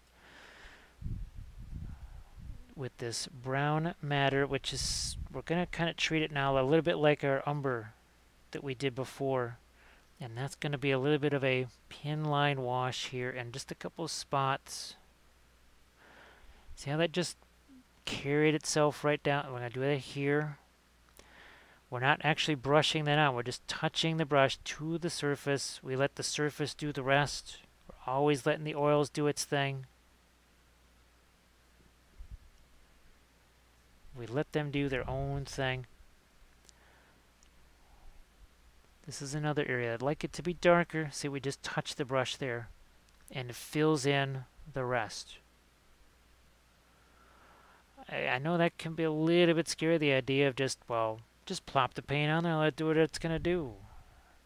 That sounds a little scary for some folks, but it is kind of liberating. We're going to do the same kind of a, again, a little bit of a pin line wash here. Very much like what you would do on a vehicle. Where's our Italian tigers here? So it's literally the same sort of a thing that I would do here. Like around these rivets and all of those. That's the same kind of pin line wash that we do here. And this was painted, actually you can watch this on the YouTube channel too. This is all painted in oils, the exact same oils that, well, not the same colors, but all painted in oils just like this. Same brushes, same everything. Now let's see, it just got a red, blue, yellow with a black, and I got magenta on sale. Oh, Angry Ham, yeah, we've been talking about how Dick Blick has a 40% off Gamlin colors. Oh, T, did I tell you that Dick Blick has that 40% off sale on Gamlin right now? Like, I just got the email today. I might have already told you that, but the brain, well, mostly doesn't work at all anymore, so I would not be surprised if I already did tell you. But I am going to get me some more lights down on this. His hand can't just be that plain whatever. So say we all. So say we all. Oh, thank you so much, Deep Deep, for the subscription. And Wappel, he's going to get out here. He's like, oh, there's something in that.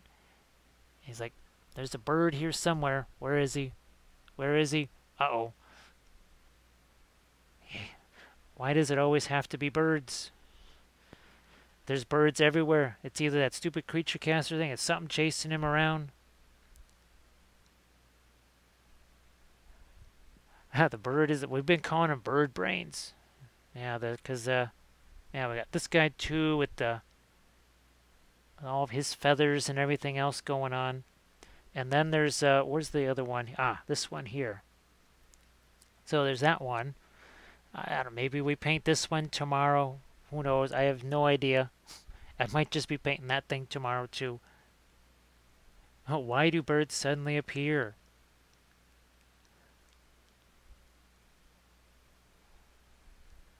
Well, what's crazy now is it's not just Wappelius. We also have the Mike Disney puppet too. So that's why we say come for the painting, stay for the puppet shows. As we're going to add some of this crazy little green over here too. Why not?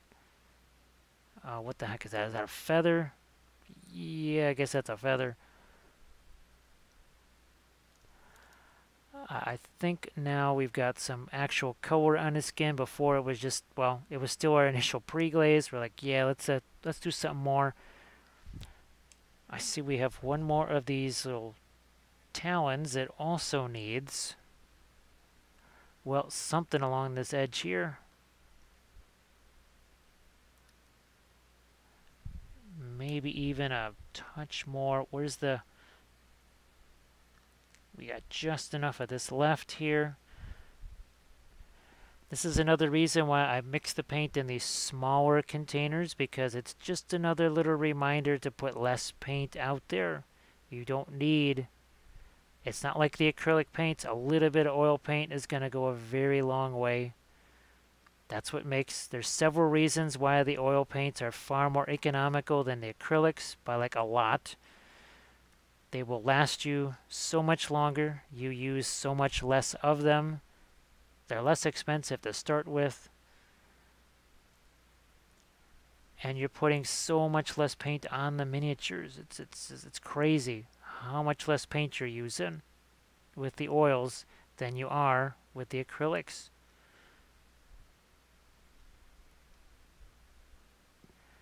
I mean, you can see these little dots of paint out here. All right, that's painting with oils. This was the video I was just filming less than 24 hours ago. I was filming. Hello, little hobbits. Spark my ganja. Thank you so much, Nelzek, for the follow. So look at all this paint in here. Look at all this stuff. That's acrylic paint.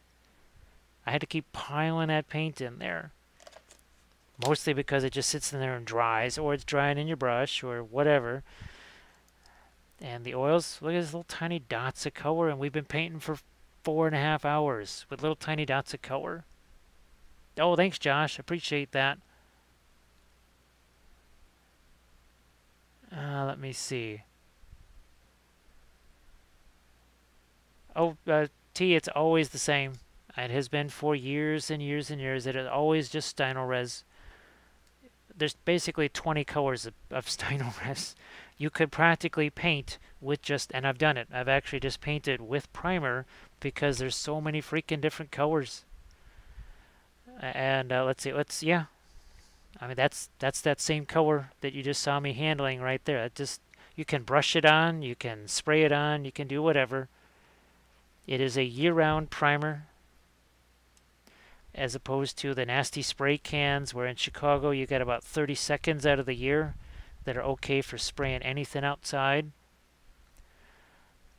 We need a little bit of either reflected light here, or we need to add some more darks here. One or the other. We're going to start with this lighter stuff.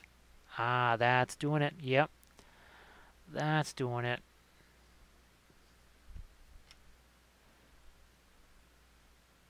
I'm just going to do a little bit of blending here with our crazy, cheap, synthetic blending brush, filbert brush that we just were sent to us in the mail for testing.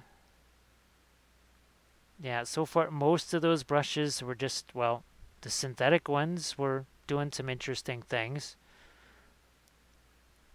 You know what, we're going to get a couple more lights on this belt here. Now that that's also had a chance to sit in the proving drawer.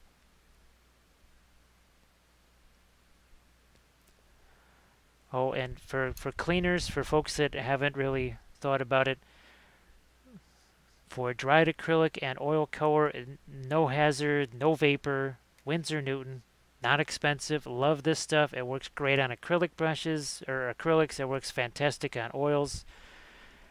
So, yeah, no harsh, toxic cleaners or anything like that. No flammable stuff. No vapors. Same stuff you'd use to clean the acrylic paint. So, and all of you are still going to have acrylics. So, guess what? You can clean your acrylics with the same exact stuff. And we're also going to get a little bit of our lighter purple back in here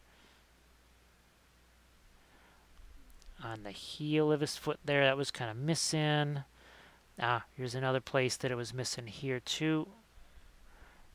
And we need to just get a couple of lighter folds in here. We got lots of darks going on. Lots of darks.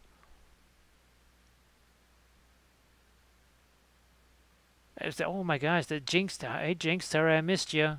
How are you doing? So folks, just be sure to give Jinx also the follow, because speaking of someone who also likes their oils and who loves their skellies, you will see all the skellies there. See here, you just you come for the painting, stay for the puppet shows. There you come in for the skellies, and you stay there for the skellies. It's all about them. So Jinx, I hope that all is well. I'm sorry that I've missed your last several streams. I feel bad about that. I have not been able to catch hardly anybody's streams at all this entire month. Actually, it's hard to believe that it was only a couple of weeks ago that we did that 7 straight days of streaming for ReaperCon. Because yeah, it's some of the VODs are still active, so it definitely is less than 2 weeks. Man, that's scary. No wonder I have no voice. Oh, this needed to get some lights too. Yeah. Really enjoying this barite green. It's a color that a similar color to a MIG Ammo oil brusher color that I used to really love. At some point, maybe I'll get back into using the oil brushers. Ah, yeah, that also need a little bit of that green too. Ah, Ingraham has got most of those Tomb Kings glued together.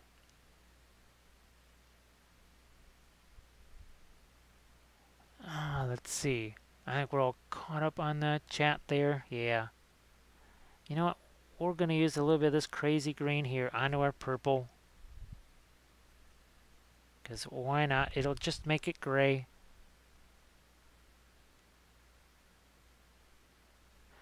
Few little lights down there.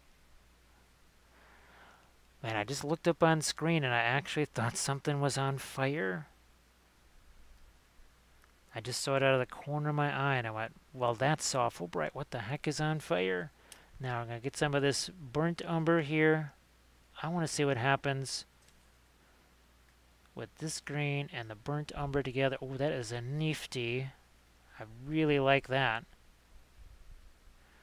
That is very cool. I might have to actually just mix that up and create my own color out of that. That is a nice greenish gray right there.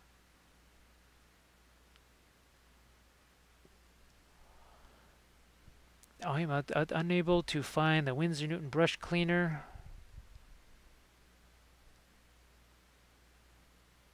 Oh, there's a link there.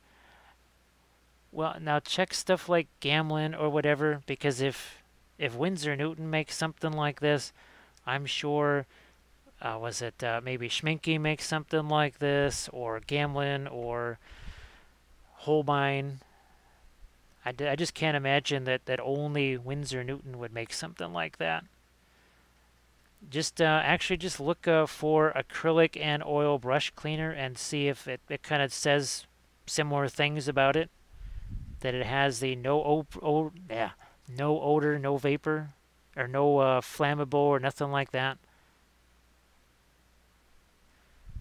Because I know that's something that people, they kind of get the impression that they need to have this gallon of highly flammable solvent just to clean their brushes. It's like, no, I have no flammable solvents for cleaning brushes. I have none of that. And like I said, this is the extent of the thinner that I'm using. It's literally a water bottle cap. And I've been using this for 2 days. Whoops. We don't want to turn off our lights.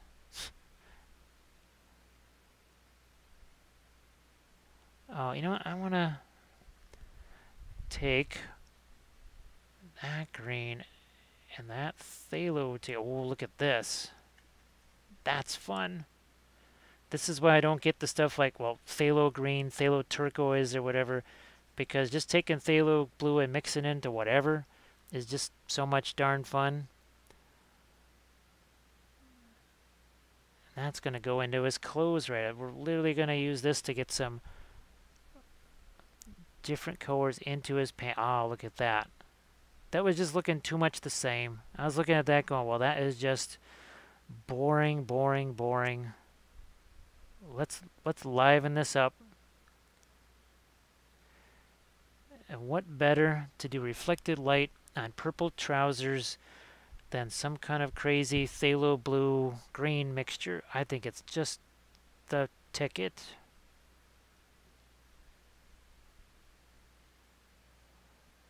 Let me see. That is something in French. I'll catch you later, Steve. Thanks for joining and for the raid too. I couldn't tell you that, Josh. Pretty much the only stuff that I get from Hobby Lobby for the most part are the craft brushes and wooden plaques. That's a crazy combo of stuff, but yeah, that's about what I only get from Hobby Lobby. I'd have to look on their website. I can't remember the last time we've actually been, well, we haven't been to any store outside our grocery store in many months, but I can't remember the last time we were in a Hobby Lobby. Now let's get some of this on this side too. Let's get a little bit over here. Yeah. See, it just, something had to happen over here. It was just getting a little bit, teensy bit boring. We're going to take some of this fun bluish green here. That's going to go into a couple of these feathers. Again, just to, it's not anything light. People aren't going to see this from a distance and go, oh my gosh, look at that phthalo blue feather that you painted. No, they won't even notice. I mean, maybe some, if they get really close. But even then, that's the whole point, is to draw them in. If you want people to take a longer look at your figure, you got to give them the reason to do that. If all you're going to do is take brown and shade it with a darker brown, they'll look at it and they'll go, okay, yeah, nice shading, and move on. If you want them to stick around, you got to give them a reason to, just like that. See, we put the couple of those phthalo blue shots right into here, into the feathers. Couple more here. I'm thinking we need, speaking of a greenish color here, so why don't we just take a little bit of our cadmium yellow light and make that even greener. Or maybe we try another. We're going to take some of our indigo blue. Ooh, there we go. Oh, that's a nice one. That indigo blue mixed with some of our cadmium yellow light. It's making this crazy, almost like a sap green type color here. It's nice and dark. The goal is to actually get that into this, well, what we're calling the leather here. Not really sure what it's supposed to be. But we're going to let some of that sneak into the leather. We're also going to use some of this as reflected light here, reflected light there. Constantly looking for just interesting little ways to change up the colors here. And some of that is still that, parts of that are still the initial little pre-glaze that we threw on here hours ago. Yeah, a little touch of that green right there. See if we can find some spots on this side for it now.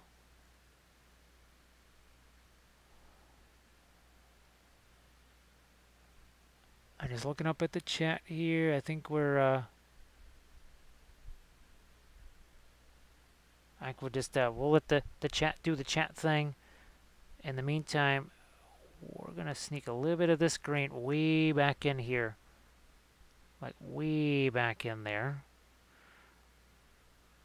Possibly even here on his skin. Let's lighten this up a bit, and not lighten it with white, but with actual, just with yellow here.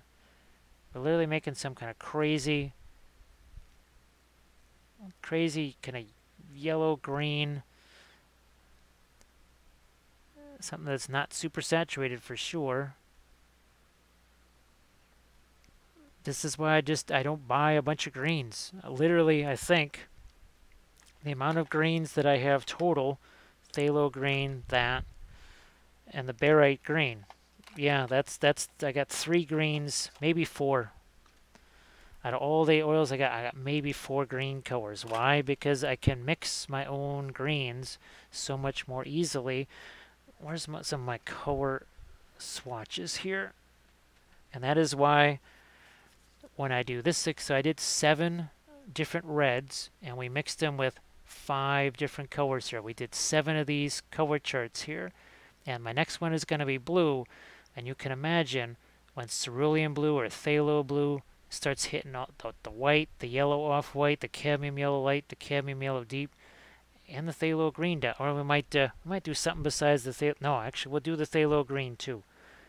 But when you have all those blues and all these fun yellows, guess what? You got every green you could possibly imagine. There's no limit to the type of. Ooh, speaking of which, why don't we throw some of those same greens onto the skin, onto these feathers here, and then whatever this is, I don't know if it's supposed to be fur or downy feathers. I just don't know. Just don't know what that's supposed to be.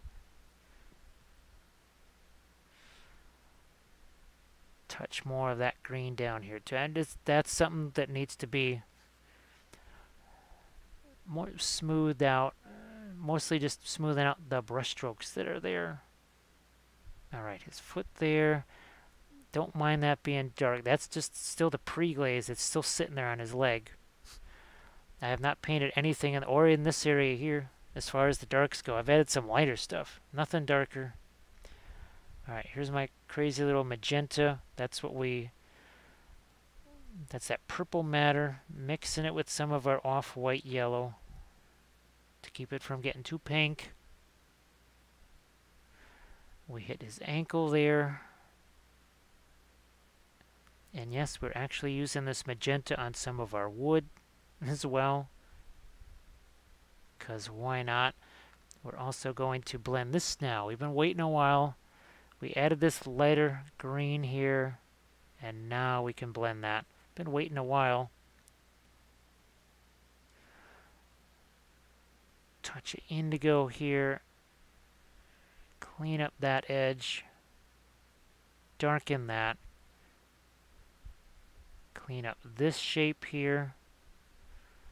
There was a big old weird brush stroke that it was so obvious that it was a brush stroke that it was kind of messing up the shape of it. So we get rid of that.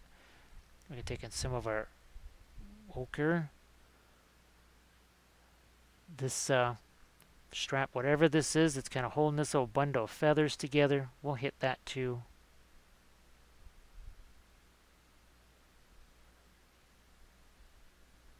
Do I need to get anything lighter on the hood of that? I don't really want to. I'm just liking all of these different tones here. We are going to do some feathering here. So we'll get this as a blending brush here. We've got just these couple of brighter colors. See, those are just dots of lighter tone. But because we've waited, our reward is that we get to smooth those out nice and easy. That's our reward for just being patient. Just gotta be patient. Back to some more lights here. How light? I don't want to make this leather too light because now it's going to become more metallic than leather. But there's just a couple of these. I thought it might be interesting. Almost like that leather that's so kind of worn. It's almost been shined. It's almost been polished. It's worn so much that it has a bit of a shiny look to it.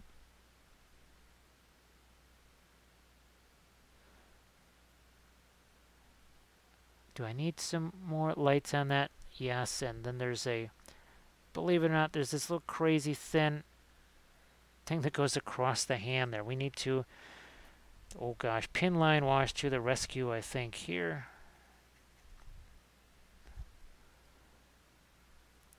Get some of that extra.